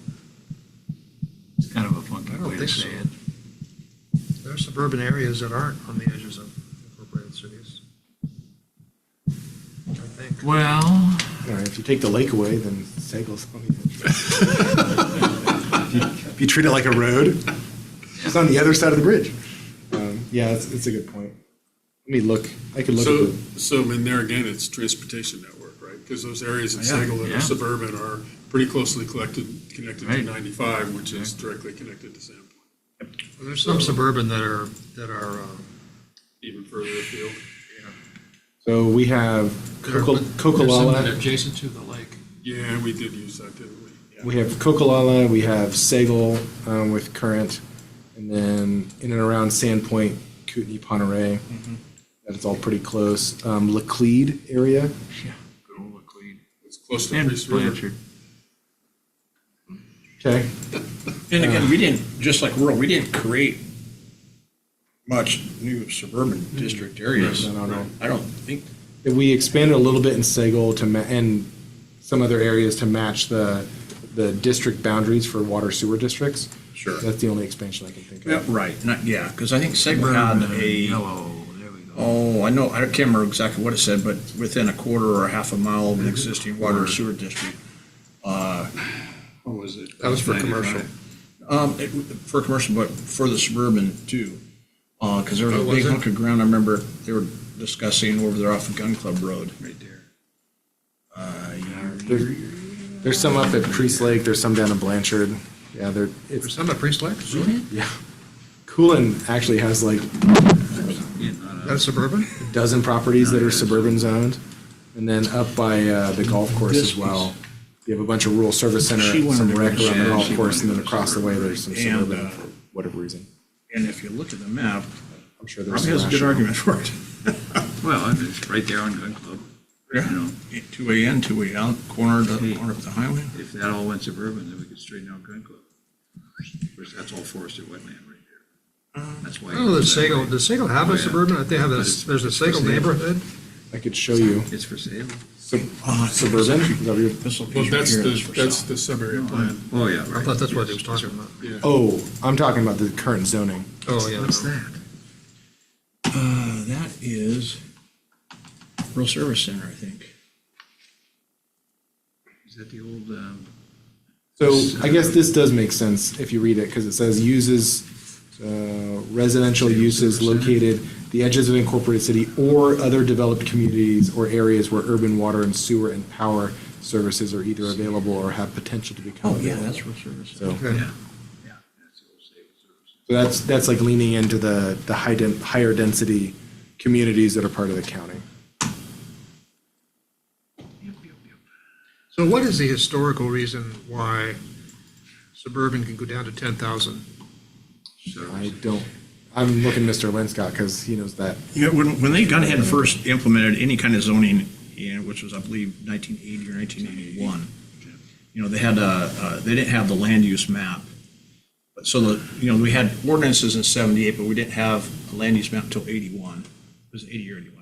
Anyway, so that was the minimum they created. They had called what they call suburban 1/3 and suburban 1/4. So you have 1/3 of an acre or 1/4 of an acre. And it was overlaid pretty much all over Sagal.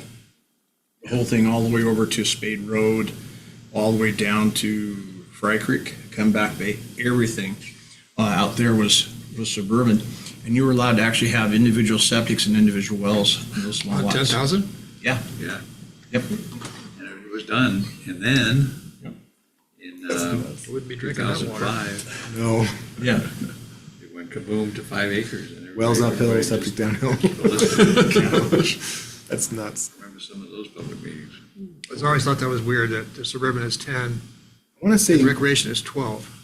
yeah, I don't know why. I know Milton made some changes to those, or Milton processed some changes to those with Dan and Jeff and Steve, maybe before they came on. I'd have to go back and look at those code amendments, but it was to the density tables. And I know some of those were like 1 acre and they reduced lower, or some were 2.5 that reduced down to 1. So I want to say like the urban water used to be 2 acres. Does that sound right? 2.5? If you had urban water, it was 1. I know that 1 acre allowance got expanded under some of those Yeah. utility allowances, so. Yeah. Yeah. And the only reason why I went from 1 acre to 2.5 if for an individual well and septic is for the 100-foot separation from the wells and septic, so you wouldn't impact. The thought was if you have 2.5 acres, you had a well and a septic, you're not going to impact your neighbor. They're still going to be able to build on some of those parcels too.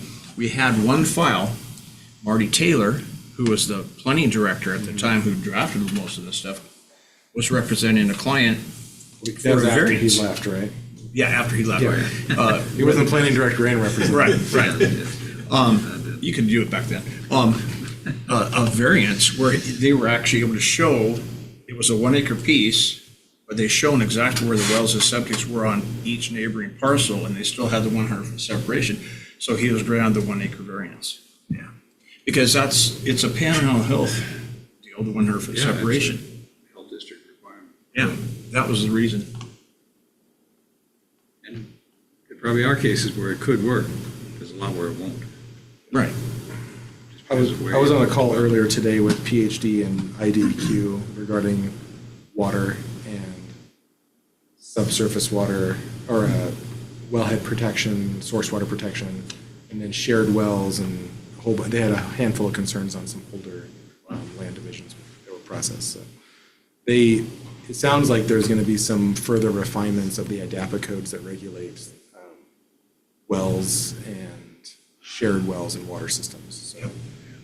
One thing we ought to look at is aligning our definition of a public utility facility, which is like the number of connections that makes it a public system for water and sewer, to align better to those IDAPA rules. So I told him I'd bring this up to you guys. Somewhere in the past, back in the 90s, wasn't there a wellhead protection proposed, like out in the Cleat or something? Maybe So between the Cleat there and was the Priest River? a wellhead protection established back in, over in the Old Town area. I was talking to Mr. Quayle about this. Brian Quayle's a Past It was planning director. Past planning director. Before Marty. past planning director before Marty, Yes. back in the courthouse. Yep. Yeah. Yeah, and, but that was, I don't think it was not reestablished when they established the 08 zoning, so. It was, I never did understand why it was so contentious. People were arguing, oh, you can't do this, this is overreach of government, and I don't know why I forget. Wasn't So I'm looking at totally this involved. suburban thing, and it looks to me, it's pretty good. I'm not sure about number 5. Requiring conservation development configurations in areas where all urban services are not available to provide the opportunity in the future to subdivide the land at urban densities. Really? Wow. not sure I fully understand that. That's saying, That looks like the yeah, I don't know. short plat with 3 little lots and 1 big one. Well, and I think what that is in But that's- but that's not the forecast to have.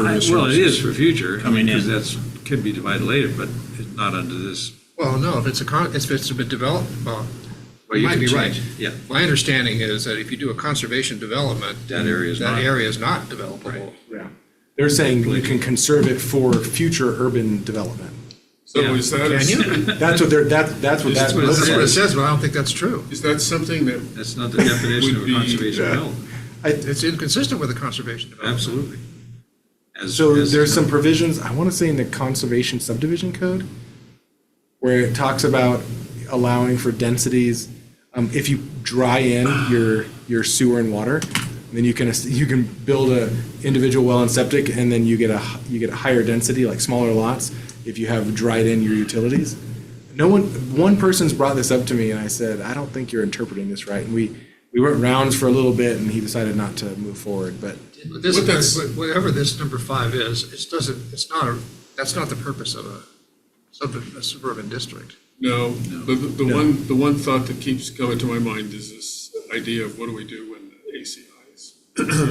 Because that's something that would allow things to happen in the Yeah. ACIs that would still allow them potentially Well- to be annexed So- in the future. One change I added to that chapter 6 that you'll see later this month is a requirement to, I'm pretty sure you guys were on board with this, for a landowner within the area of impact to request annexation and show proof that they were denied before they can come in for a land division.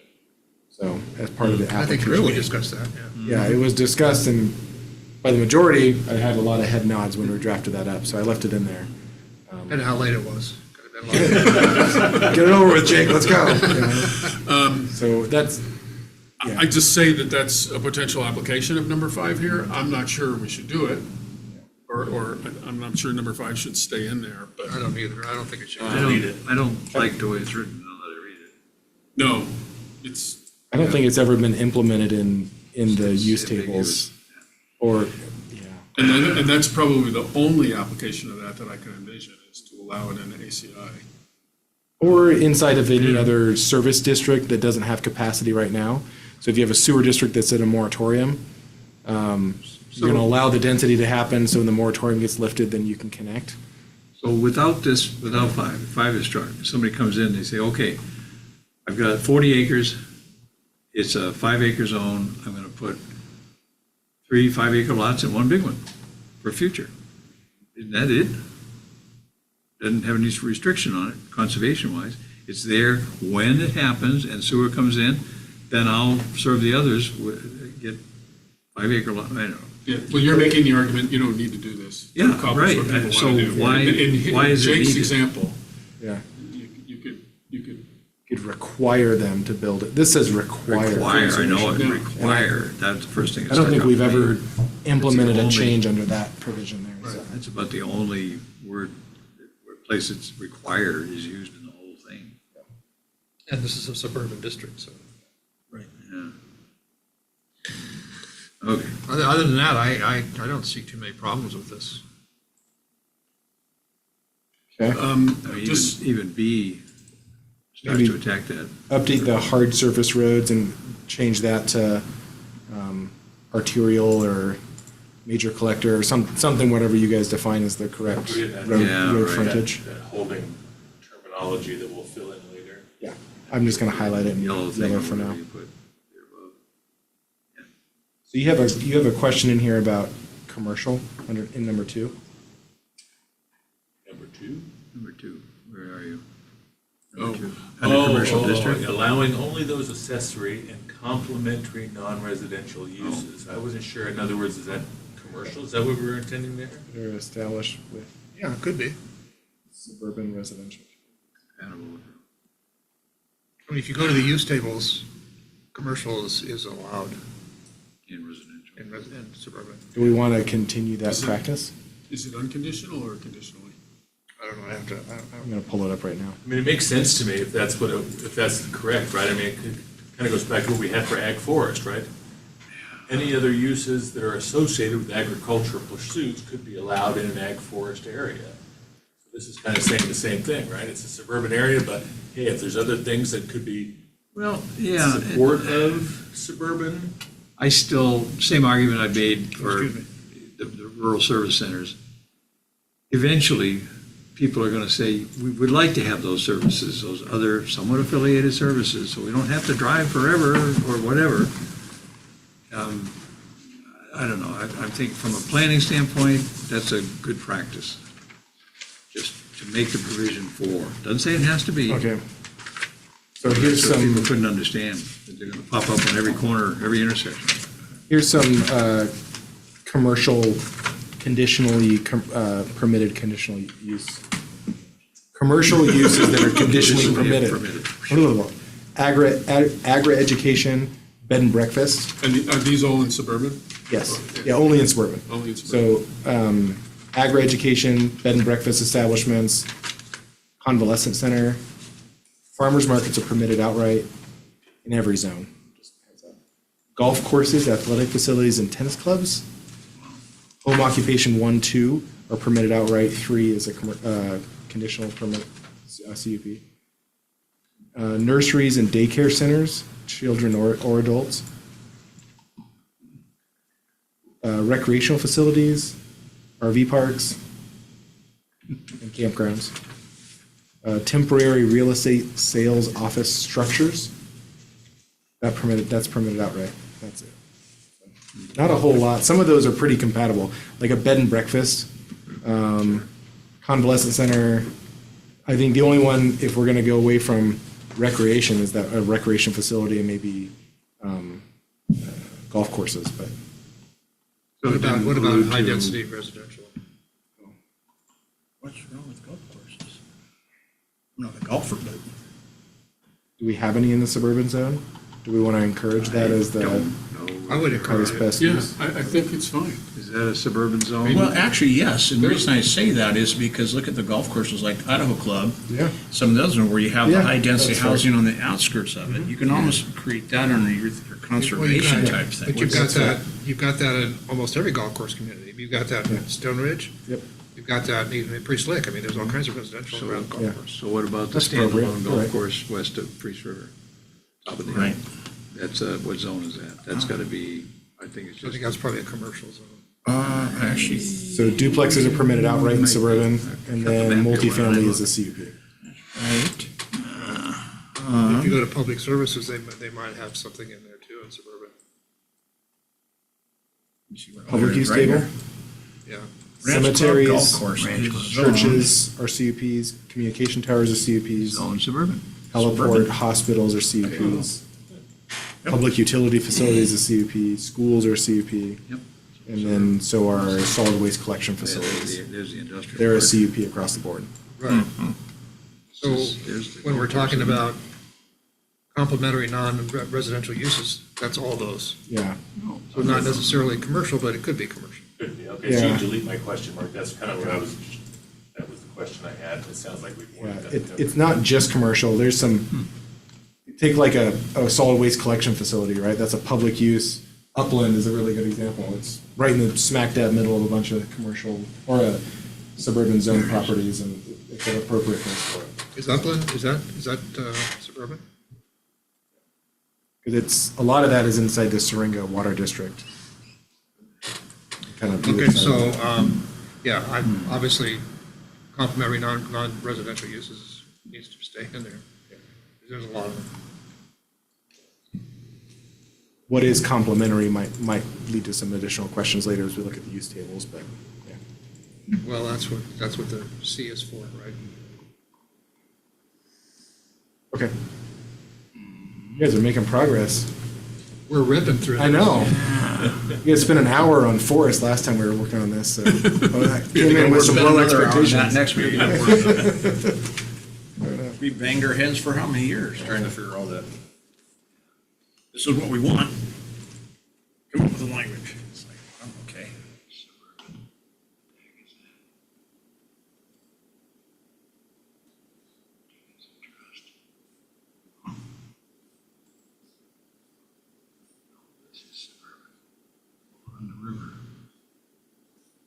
You guys want to move towards commercial. I'm reading it now. Yeah, you know what, and I kind of like your idea, reflecting back on our land use language. Good idea. And so for commercial, actually for commercial and industrial, both of them are, a lot of the criteria falls underneath the 3.6 economic development, land use. Proposal.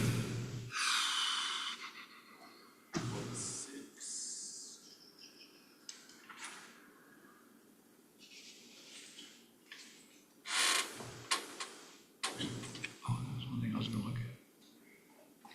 And that language that's in B, underneath industrial. Oh, we're in commercial, my bad. Okay. I'll wait till we get to industrial. It actually, part of that is actually quoted from Lupa, if I'm not mistaken.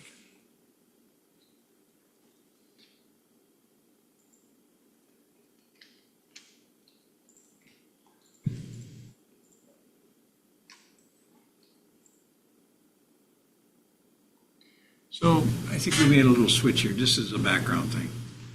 Starting with ag, rural ag, and then Ag Forest 2010 and so forth, we changed the language from the Ag Forest District is established to the purpose of the Ag Forest District is this. And that prevailed for a couple of them. Now we're back to the lead-in paragraph saying the purpose is to provide. Even Ag Forest 10, the purpose of the district is to preserve. Are you in commercial, Don, or are you still back in rural? I'm just looking back at the previous districts that we've talked about, because it's the lead-in paragraph. Do we want to say is established to allow, or is the purpose is? And we talked about it. Like, for instance, when we got the rural district is established to allow low density, da-da-da-da-da. The purpose can be, the purpose, what purpose? So we got these, You know, I think you're right. We need to change that. Something- The purpose of the rural district is to Yeah. allow blah, blah, blah. yeah. And I'm then sure it's we get- established. Then we get but- to, So very similar to what we did with ag, let's see, no, even forestry is established too. Ag These forestry, well, purposes. The purpose is. Because this is where we had the plural but then ag 20, the purpose of the ag forestry 20 district is to preserve. yes, we just need to make that These language purposes- consistent, Jake, you know, can you do that? Yeah, The purpose of the forestry district is to, right. blah. How do you guys want, The purpose is. The purpose is. the purpose So the purpose of this district is, the purpose is, to. yeah. The purpose Then of you the need to change- commercial district. Then when it goes down to these purposes, that should be this purpose is accomplished by, you have to make it singular. Right. And then that way we've established a consistent, Nice little pattern. right? Then same thing with suburban, Yeah, all the way through. I think every one of them needs to be checked to put it in that format. and under suburban, it should, the purpose should be, Yeah. this purpose can be accomplished.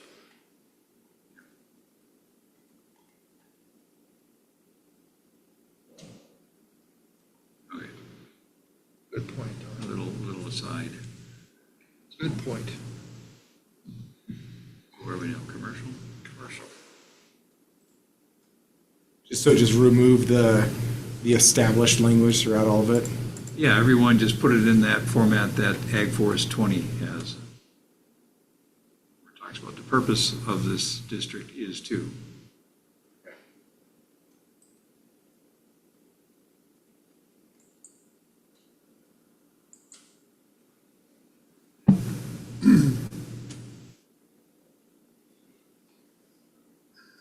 Is this what we currently have? I mean, these flags, this is what's currently in there, like, correct? I don't know, because I went back and some of it looks like it's been reformatted, so. Huh. What I hope to do is by the next meeting, have like a clean red line version with today's code. Maybe I'll have today's code and just red line, I'll like, just delete all of it and have your guys' clean new version. Yeah. So have like a compare and contrast. So section. Eric, you added in and suburban after surrounding rural and suburban communities. I think that should be taken out. I think it should say to serve the needs of not just the immediate area, I mean, it's of the Surrounding. community and visitors Yeah, without adversely affecting adjacent residential. The needs of, Residential, I don't think you need Communities. suburbans there, I think you just need residential neighborhoods perhaps, but So take out rural and put in I residential. don't think, and I think Immediate it's area. it's not immediate, it's not the immediate area either. Yeah, Just because we they're, don't have enough commercial areas to think of it as only serving the immediate yeah, area. right. Right. Well, again, this is back to my argument that Serve the whole I think we county. need more of these scattered around the county to provide for that future need that's going to arise. So I think it's just, we should say, just say the needs of the county or community, whatever, and visitors without adversely affecting residential neighborhoods, not even adjacent. The just needs, residential the neighborhoods. needs, I don't know, maybe you could use the needs of the various residential areas. Could be, sure.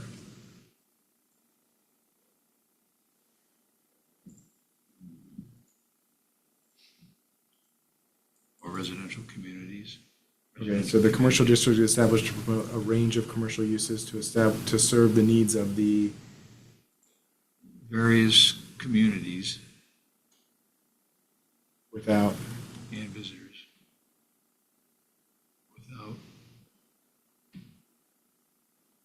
And why visitors, why visitors I guess stands without, alone. without adversely affecting residential neighborhoods. Yeah, the adjacent rural, you take out No, I would take suburban. adjacent out. well, adjacent to the district. That does make sense. Okay. Leave adjacent, Adjacent residential. Take out this and suburban. yes. Yeah, Because that, we're stating that suburban is a residential neighborhood. right, right. So I wouldn't, yeah, that makes sense. It's not just suburban. Do we want to encourage the residential or, housing types? Within walking distance of the commercial? Makes sense. Yes, again, seems to be good planning, not just urban planning, but rural as well. County like ours, yeah.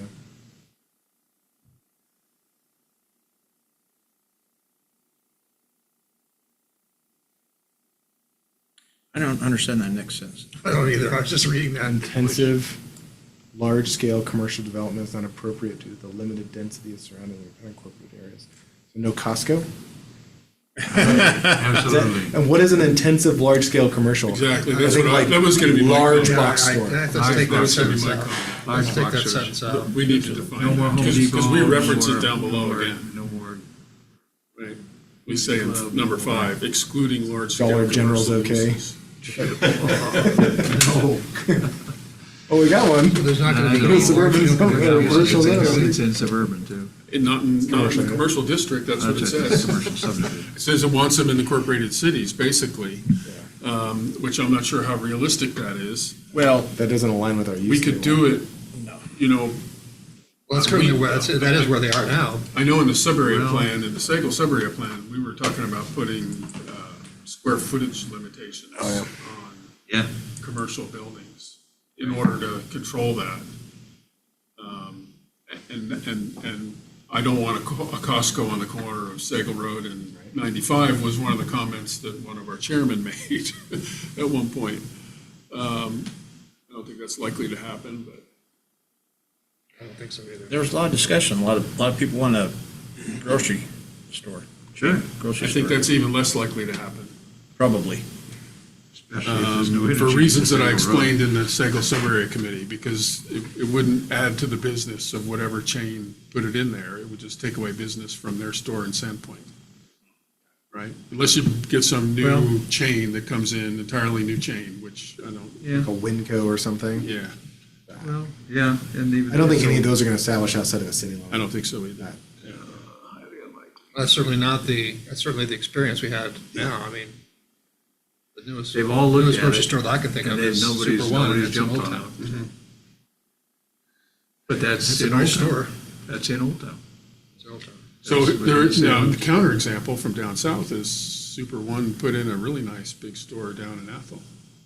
Now, they have a lot of surrounding area to pull from, and those people had a choice, I guess. They either came to Sandpoint or they went to Yeah, Hayden. their market study showed that it was worth it, and it's now incorporated. Yeah, that whole area turned into like a nice little commercial center, though. I think Yes, it is. Yeah. It is. it turned out pretty decent. That's decent planning right there on the. I'm not sure it's all of what people call Athol. People say, I live in Athol. No. It's not the Well, great city. You know, Athol, it's the post office. Athol goes all the way out to Bayview. Yeah. Actually, part of Bayview is in quote Athol. Yeah. And Athol goes all the way out to Spirit Lake, so, no. So at some point, we'll need to define what we mean by large-scale commercial Okay. or intensive large-scale commercial. You want to leave that in there And for now? Take out the one sentence at the beginning, The intensive, intensive large-scale development, blah, blah, blah. You know, as I'm looking at the economic development, the 3.6 we have proposed, Bonner County desires to cluster large commercial and industrial operations together in defined areas of the county. This will both avoid commercial sprawl, support the natural requirement that larger commercial enterprises typically require and benefit from direct access to primary transportation corridors. Variables suitable for future large-scale commercial or industrial development should have one or more of the following characteristics. We have 3 bullet points. Be located where existing commercial and industrial uses are already found. Be located with direct access to one of the primary transportation corridors in the county, including but not limited to 95, 241, 57, and 200. And be located where urban water and sewer services are or can be made available if required based on the nature and scale of the business. So I don't know if we want to incorporate, like we did on the other chapter, any of these into here.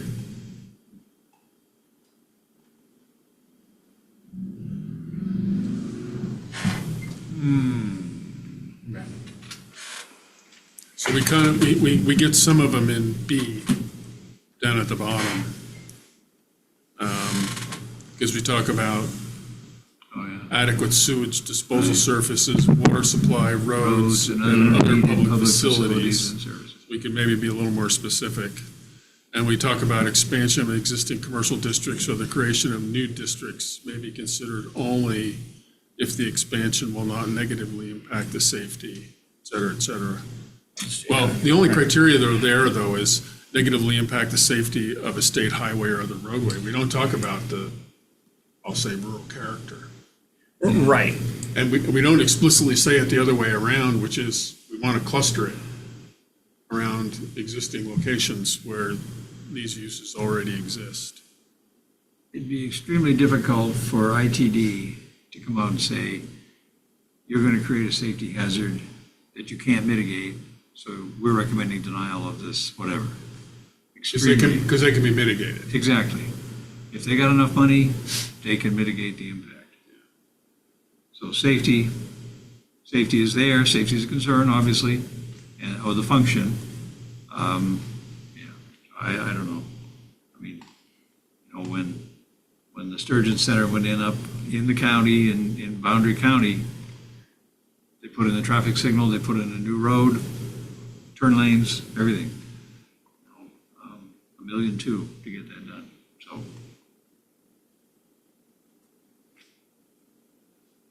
So Matt, was there anything else out of the? That was it. That That was. wasn't captured or alluded to already in here? Let me B? see here. Oh, yeah, I guess there was a prior chapter. Bonner County has a desire to support future economic development, both small-scale home operations as well as large-scale commercial and industrial operations. Areas that are intrinsically suitable for each of these two categories would naturally be different in accordance with the scale and nature of the business under consideration.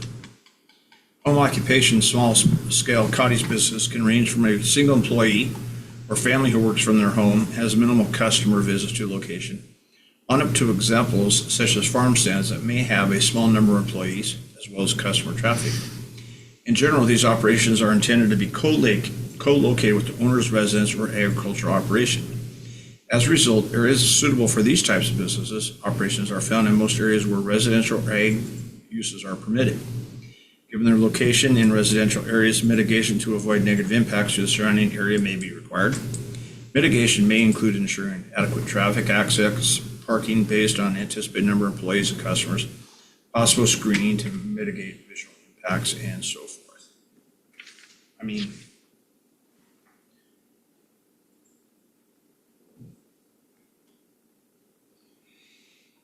don't know if we want to add any of this to here.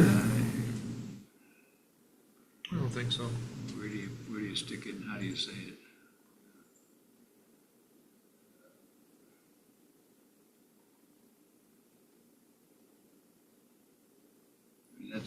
That whole paragraph was a lot of description of, rather than here, what's needed to. So. That'd be a nice preamble up at the top of. Right.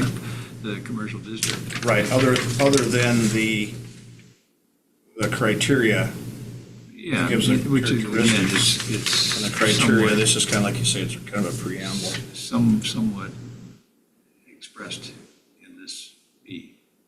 One thing I do see that's in here, number 3, I kind of addresses things that Dave kind of alludes to. It says allowing for light industrial uses where activities are conducted primarily indoors and impacts to adjacent uses can be mitigated.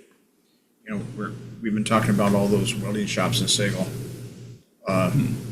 You can't fabricate in a commercial zone. We have 3 of them down there that are doing it. Absolutely. That's how they make their money. Yeah. And they're pretty good at it. Yeah, and so it's like, so we could address that in the standards as well. Allow welding shops in small scale fabrication. In the use table. Well, I think the criteria here that's mentioned is kind of interesting, where the activities are conducted indoors. Right. It's almost like no matter what it is that I could envision, if it's indoors, it's unlikely to really have a significant impact on the surrounding uses. Some, like the one welding shop there in Sagal, some of it has to occur outdoors. Yeah, because it's big The enough. size that they're doing, they can't fit it, can't get it out the door if they made it. Right. So, but even then, it's not, So it's primarily indoors. yeah, Yeah. primarily Yeah. indoors, and 4 could be an issue for them too. I, Mm-hmm. yeah, right. Where do you put your stock? There's a lot of storage facilities that do have both indoor and outdoor All of that storage. Right. outdoor What's storage extensive? and messes would. It's extensive. So I think the bigger question is, would we allow a new one of these type of places to come in tomorrow and set up shop in that same area? That's a good point. I don't know, I mean, that gets into the use table. Is there a separate category of outdoor storage in the use tables? Believe so, and it's pretty limited. And it's, yeah, because it talks about RVs, talks about vehicles. What else is it? I don't think it talks about material or stock for outdoor storage. Has outdoor sales, it has a conditional use permit in commercial and rural service center. Yeah, right now, is a CAT 977 Storage. okay to store outside? Storage of materials not in conjunction with the permitted use is not allowed, just blank across the board. But if it's. What I mean, about boat I could drive a storage truck outside? through that. If it's associated with the permitted use, then it's allowed, Yeah, right? So the welding shop that keeps their stock outside, Yeah, permitted. it's part of the There's no restriction, is what you're saying. well. So if you don't, let's see, how can you put this? Storage of materials not in conjunction with a permitted use. What does that mean? Think about, Well, Trying to think of some the other examples. example I think about is, think about Badger. Yeah, All their materials are stored outside. yeah. But they're back. affiliated with the use. Yes. Yeah. It's a lumber sales. I'm yard. thinking of, But if he started storing boats out there in the lumber yard, then that probably wouldn't be Yeah. appropriate. if I had 2 parcels and one of them is full of logs and I'm processing the other, of the logs on a sawmill, which is permitted on the other property. There you go. There's an example where it's like I have storage of, but it's not permitted in that. But that's only works if there's 2 different parcels. So, you know what I mean? If I split my land and I'm storing stuff here, and maybe there's different zones established on each one of the parcels, but that's a pretty, But this is really only, I'm sure there's some other examples I can think of. If that's this is excluding commercial uses with extensive outdoor storage. So that means to me, Extensive. extensive outdoor storage that's, Yeah, is Badger considered extensive? Are we talking 5 acres is extensive? I don't know. 2 acres not? Most of their property is outdoor entire lot storage. is covered. They have a small building and a lot of outdoor storage. Yeah, We're thinking about the outdoor boat and RV storage too. Yeah. Same thing, yeah. Yeah. I think that covers under some other provisions. Right. But that's what I'm saying, a lot of Retail these, sales. we need to go to the usage standards. I'm thinking also of like feed stores, or, you know, where you go to buy dirt and you have outdoor storage of that Yeah. dirt and bark chips and stuff. Fix, You know, fix thing. the newer, yeah. nursery. A nursery. Yeah. Sure, yeah. By the Isn't way, there- just- There's one in Sagal, isn't there? Well, Yes, just on Peck's. hand, Yeah. Peck moved from up there where the store was down to the intersection. Is that covered by a CUP or anything? I don't recall. I don't Remember think- we I don't, talked, it's not even in transition zone, it's just, what zone is it, do you know? it's, right now Right it's there in the corner R5, of Duford and 95. northeast corner. I don't recall He's- having, He's storing stuff there, he's selling stuff there, he just moved his whole operation down the road, set up shop there. Again, I'm not trying to get anybody in trouble or anything, but it's Sound interesting, I wonder about that. sound like half the county, Don. What's he doing there? Tell me. That's R5 zoned. Pretty sure. Yeah. Yeah. Right on the northeast corner there? Yep. Yep. Yeah. Yep. It's probably a violation. You know, across the street, they're trying to get, And they came before us though with the file yeah, down to yeah. directly south. right. But Mr. Peck hasn't done that yet. Was there a previous commercial use in that same building? I don't think so. All it's ever been used for is he stacked piles and piles of stumps that pull out of the ground. There was a bunch of rocks there. The equipment has been there from time to time, but it's never been portrayed as a sales site for one, or a business in that sense. So I don't know. In our proposed comp land use, what did we, I thought everything right there Was mixed use? transition, or mixed use, correct? Yeah, correct. yeah, I believe I so. think you're right. Yeah, that sounds right. Which, So this is, oh, I thought I had that open. Oh, wait a minute, yes, I do. Here it is. Oh, man, this one's different, you gotta use the sidebars. Well, there's Duford, so, but I gotta, oh, that's right, go this way. Come on. Oh, no. Now I'm having the problem you've had. Looking for the See if I layers. can- No, I'm just trying to zoom in to look right here at the intersection, because it's all, see, there should be a different color right there with mixed use. I can't get my colors to come up all of a sudden. No. It's just, now you guys are welcome. I know to it's my- there. I know it's- Welcome to my world. Okay. Won't you come on in? Ah, shoot, that's the extent of the Zoom? It zooms in. How much more time did you guys want to go till tonight? Yeah, I was gonna say. Sorry. You want There's one thing I really would like. Four districts left. Okay, if we can jump, if it's okay with the chairman, and everyone else, I would like to go to the resource-based use table. To the table. Yep. Down in, so it's gonna be 12,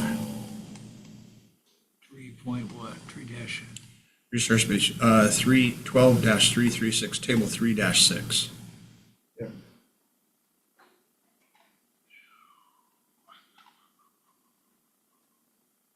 yikes, there's that one with 49. Keep going, Industrial use. Keep going. That's 3-4, 3-5. Whoop, whoop, whoop, whoop. Public, Three to nope, five. go one more. Here we go. Resource-based Yeah, use. resource-based use. Under, you know, we used to call them, well, it's a term used a long time ago, barging plants, which is a term for concrete and asphalt plants. It's any. Batch plan. It's a batch plan. We should go ahead and make that only conditionally permitted in the industrial zone. That, as well as Which one? The batch plan? Batch plan. batch plans. Right now, it's only permitted in the industrial zone. Right, we should make that conditional. Tomorrow, you can go ahead and slap in a concrete or an asphalt plant, if you can find anything zoned industrial. That's big enough to hold one, right? Right, well, that's not a standard. That's fair. There's only one that I know of, that's Woods. Right, Yeah. right, It's zoned industrial, yep. and they've got a permitted plant. That, and then also, Concrete and also asphalt. in, back up in the industrial use table, I believe we should have sawmills, shingle, planing mills, woodworking plants should also only be conditionally permitted in the Industrial. industrial. Either that or, planing mills, that, we're not talking, well, I guess you could call different operations even out there at Laclede as a planing mill. But perhaps those two were the ones that I kind of looked through and identified, that those should be only conditionally permitted. Do you want to establish any specific standards for those? Or have you thought into what standards should apply for conditional use? Well, that's the other. That way you're not, In industrial, just you're so- suggesting that? And the sawmills are in the industrial use table, and then batch plants are in the resource-based use table. But those are both, No, I'm sorry, I didn't state that very well. You're suggesting that for sawmills, shingle or planing mills, et cetera, even in industrial, they should only be conditionally permitted? Only, either that or we add additional standards to it. Concerning, Location, setbacks. so is that what the conditional conditions are in the other three zones? Yes, All right, so the same criteria in the industrial, as is in rural. forestry, ag, forest, and rural. So 4, 8, and 9 in that one. I mean, sawmills and shingle or planing mills, I kind of get. Woodworking shops, that'd be like a cabinet shop, which I'm not sure we have any in the I county. think I'm not that's aware light of any. industrial. That's not a, so then how do you define Well, it might to be- me, that's woodworking. Woodworking plant. What's a woodworking plant? I mean, to me, a woodworking plant is a You actually find woodworking. industrial enterprise where they build things out of wood. Right There's a lot of woodworking stuff that's done in residential areas because Sure. they're done, it's like a home occupation thing. Yeah, Right there in Sagal, right near to turn off to the. Well, I can the think of at dump there, least There's that big 3 wood thing pretty that slick. they've been developed there. Isn't that woodworking? Take wood products and you're. I guess. Where they're building those, gazebos and things Yeah, like that. yeah. Those things that- Yeah, I don't know if that's necessarily woodworking. I mean, Construction. But most of that stuff happens outdoors Okay. versus never mind. the first think thought you're I right. had when I think when cabinet makers, yeah. is that a woodworking shop? Yeah, I would think say so. 'Cause you'll get, light industrial has a different definition. I would say it's a woodworking shop, but a plant, I don't know. Yeah, a plant, it's not Plant necessarily a implies plant. large production. I mean, I know what you're talking about, and the guy's out there every once in a while with his peeler. And sometimes he starts his chainsaw and has a little peeler on the end of it, Well, but most of the but it's literally right guy's got on the shoulders- highway. so Shoulders it's- this big. Yeah, I exactly, just didn't know what that meant either. right. He's doing it with a, well, anyway. He's got a draw knife about this big and it's that wide.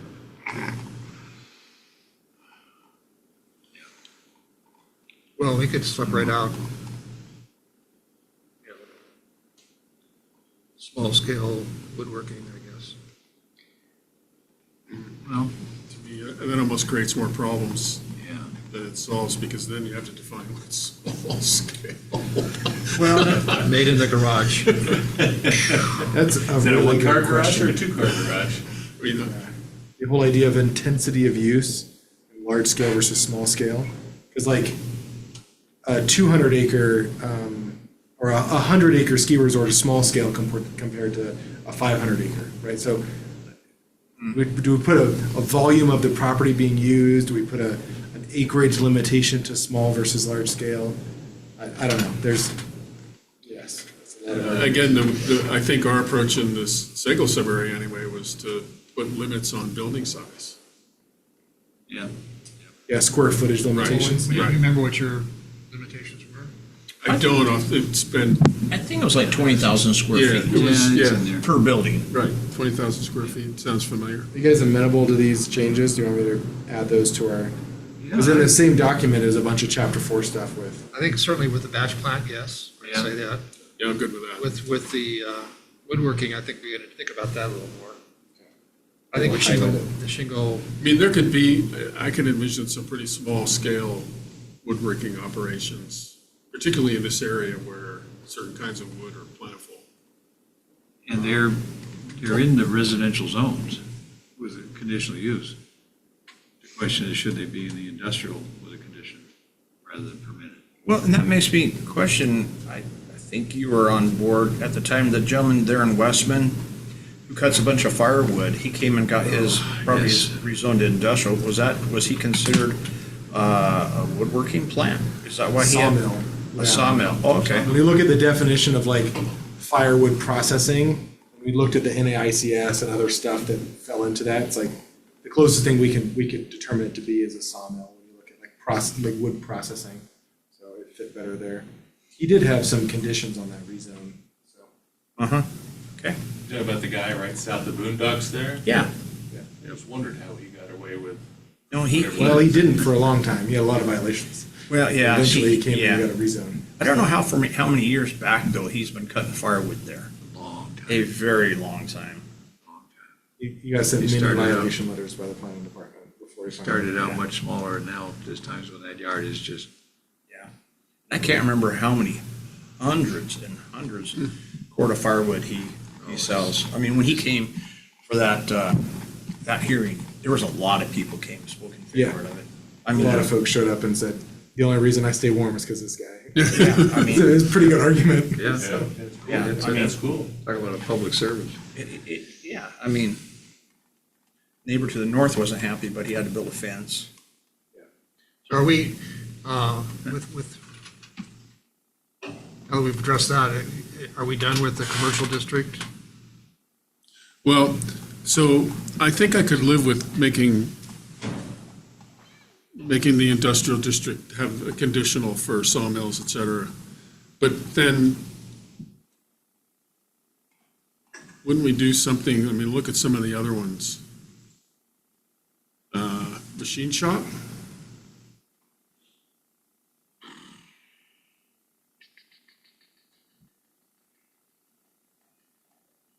We're in commercial, yeah. Yeah. Well, no, we're in industrial, I think. Oh, In the use table? I Yeah. thought we were on the commercial. Yeah, I'm looking at some of the other uses Oh, in you're- the you're back on industrial use uses. table that are Right. permitted outright.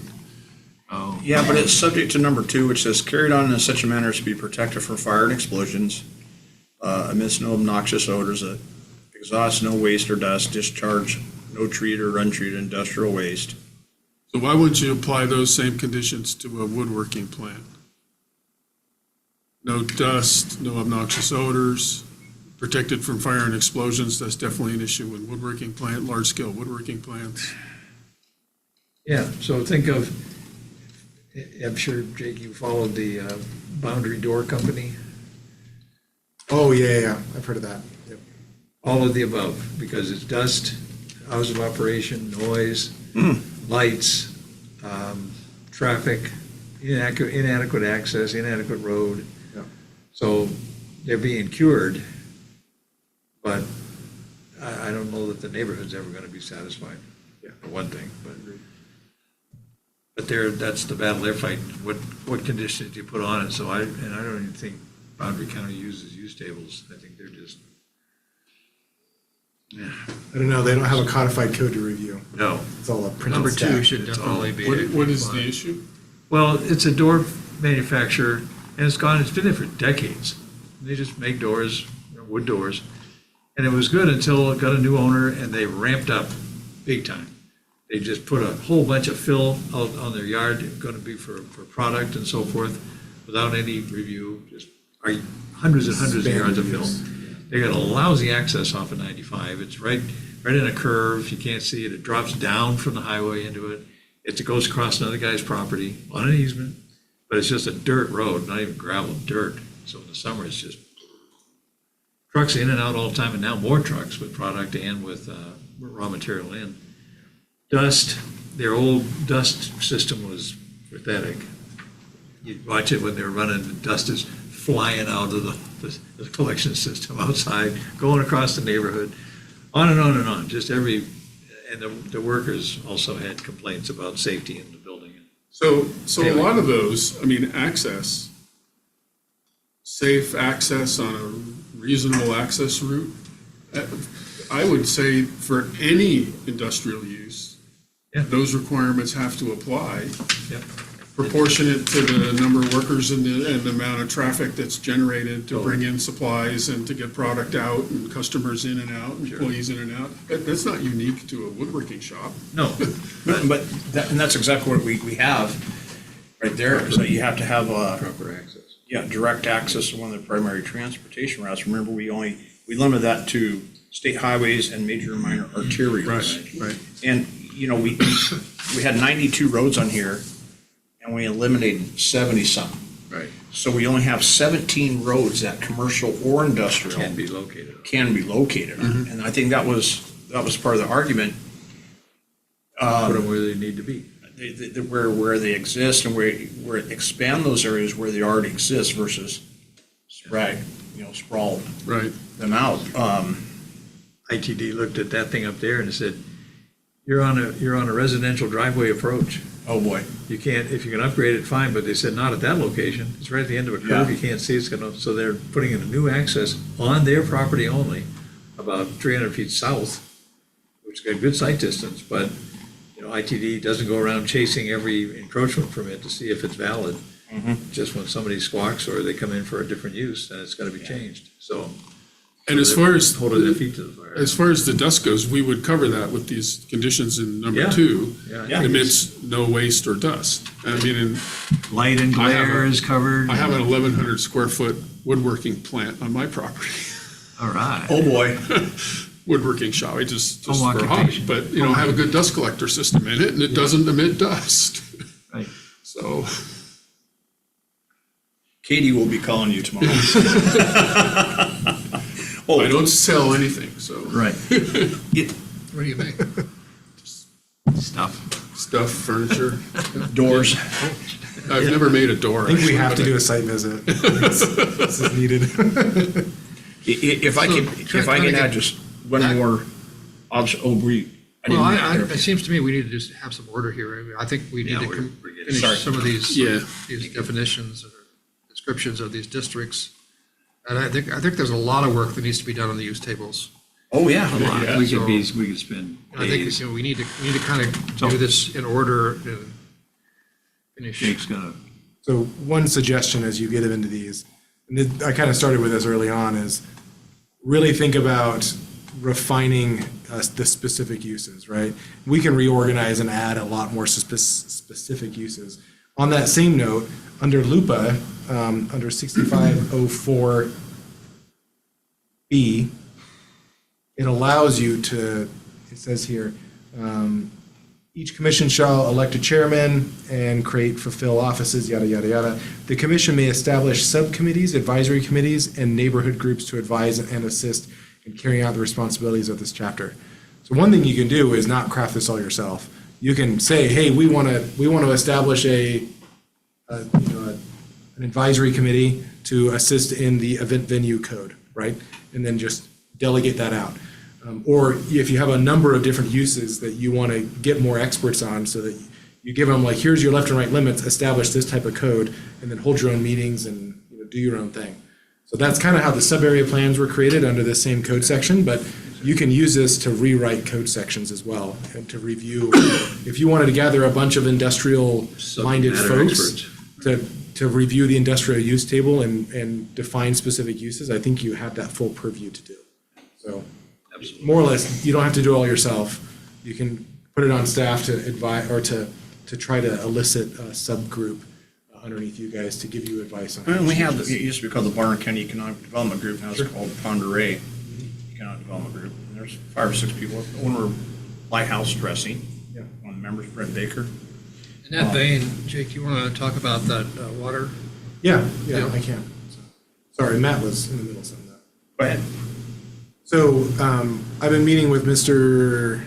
Jack Howard, from Southside Water Sewer. Southside Water Sewer, and he wants to present at your next meeting, if you can add it to your agenda. Him and a guy named Flint Hall, I believe is his name, who's retired. I think he's retired. I don't know. He works all the time, so maybe he's not. Similar to you guys. Some kind of water, source water protection. That's really what they're after. So they've been doing a lot of reviewing of our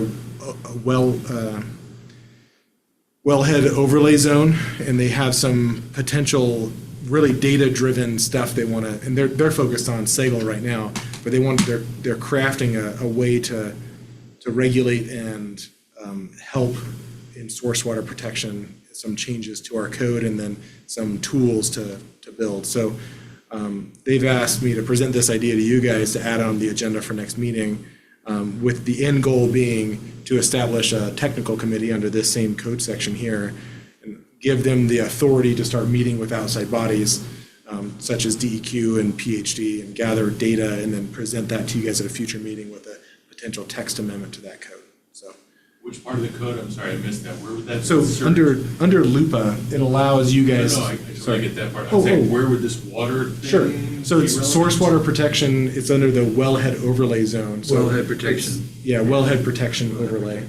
So I know it's a kind of a hot topic across the state right now anyways, and there's a lot of discussion about, Especially southeast. about source water Is that protection. a section we're coming up to in our? It's actually, it's underneath this, so you have all your zoning establishments, and then you have a couple of overlay zones. One is airports, and then one is the source water protection. I think area of city impact is a overlay zone in here too, so it's kind of odd. So we've been struggling, for Yeah. a long time here, with, well, how do we define what adequate water is and all that kind of stuff, and protections for the aquifers and all that kind of stuff. So it sounds like these guys might be able to shed some light on that and be able to, so we can actually make some better definitions of water and water resources, water capabilities, all that kind of stuff.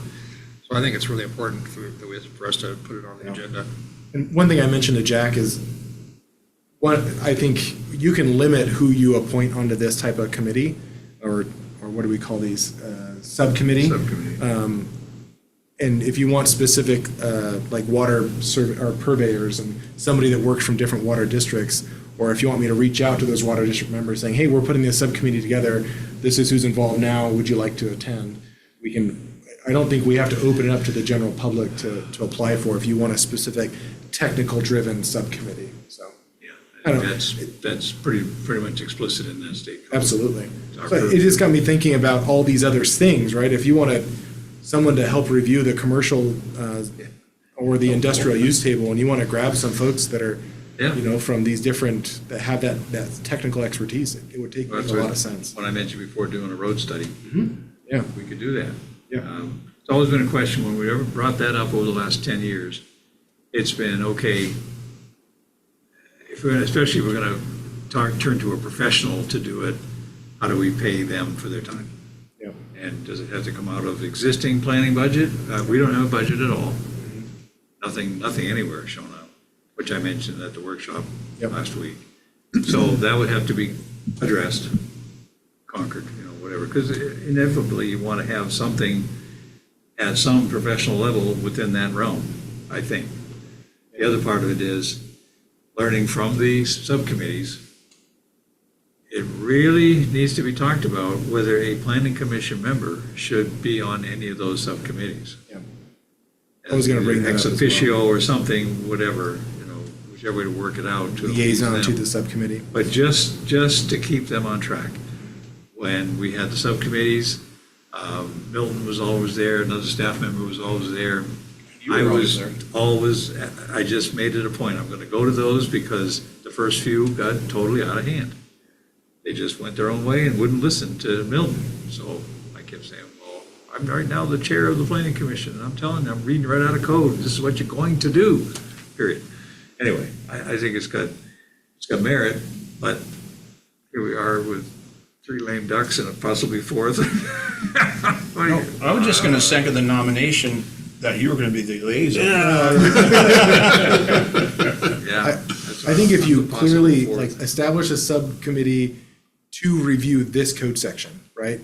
You know, if you limit it just to this. Really put borders on it. Yeah, put those really strict borders so that they come in and say, well, now we want to make changes to chapter 7, like the environmental standards. Sorry, Like, you- no, that's not what he Well, has to that's do. kind of what I was thinking. I mean, it seems to me that it would be good for us to review these use tables and maybe Point out. develop a series of questions Yep. that we could then submit to, a subcommittee.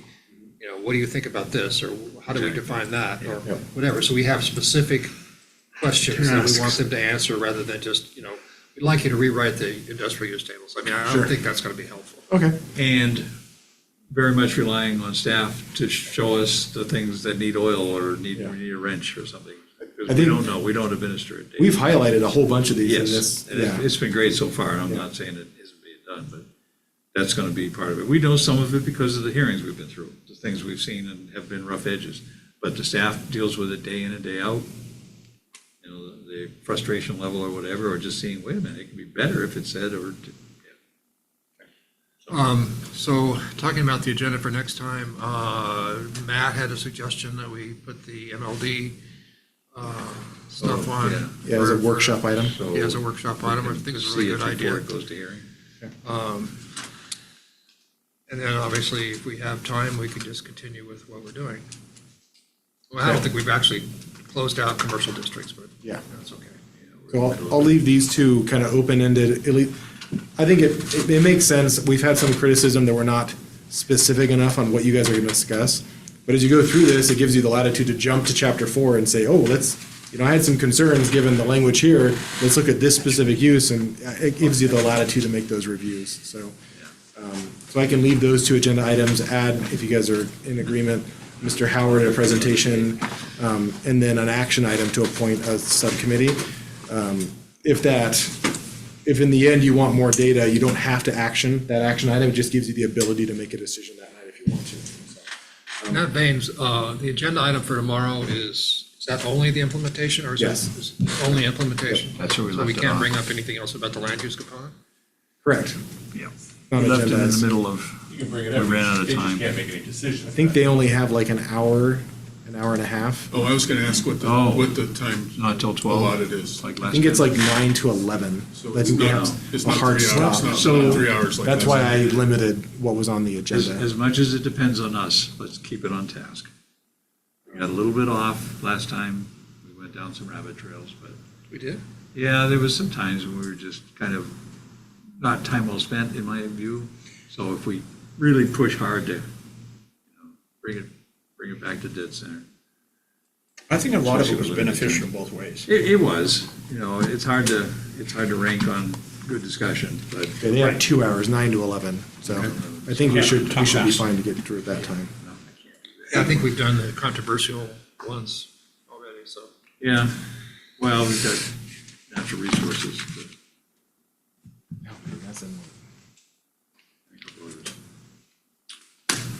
All right, so we're adjourned until August 19th. So Well, tomorrow. So these two same agenda items, Mr. Howard, his presentation, and then you had one more? I'm trying to remember what it was. It Well, was the- the review of those two text amendments. Right, the workshop, Okay. yes. So are we actually convened tomorrow if 3 or 4 of us show up?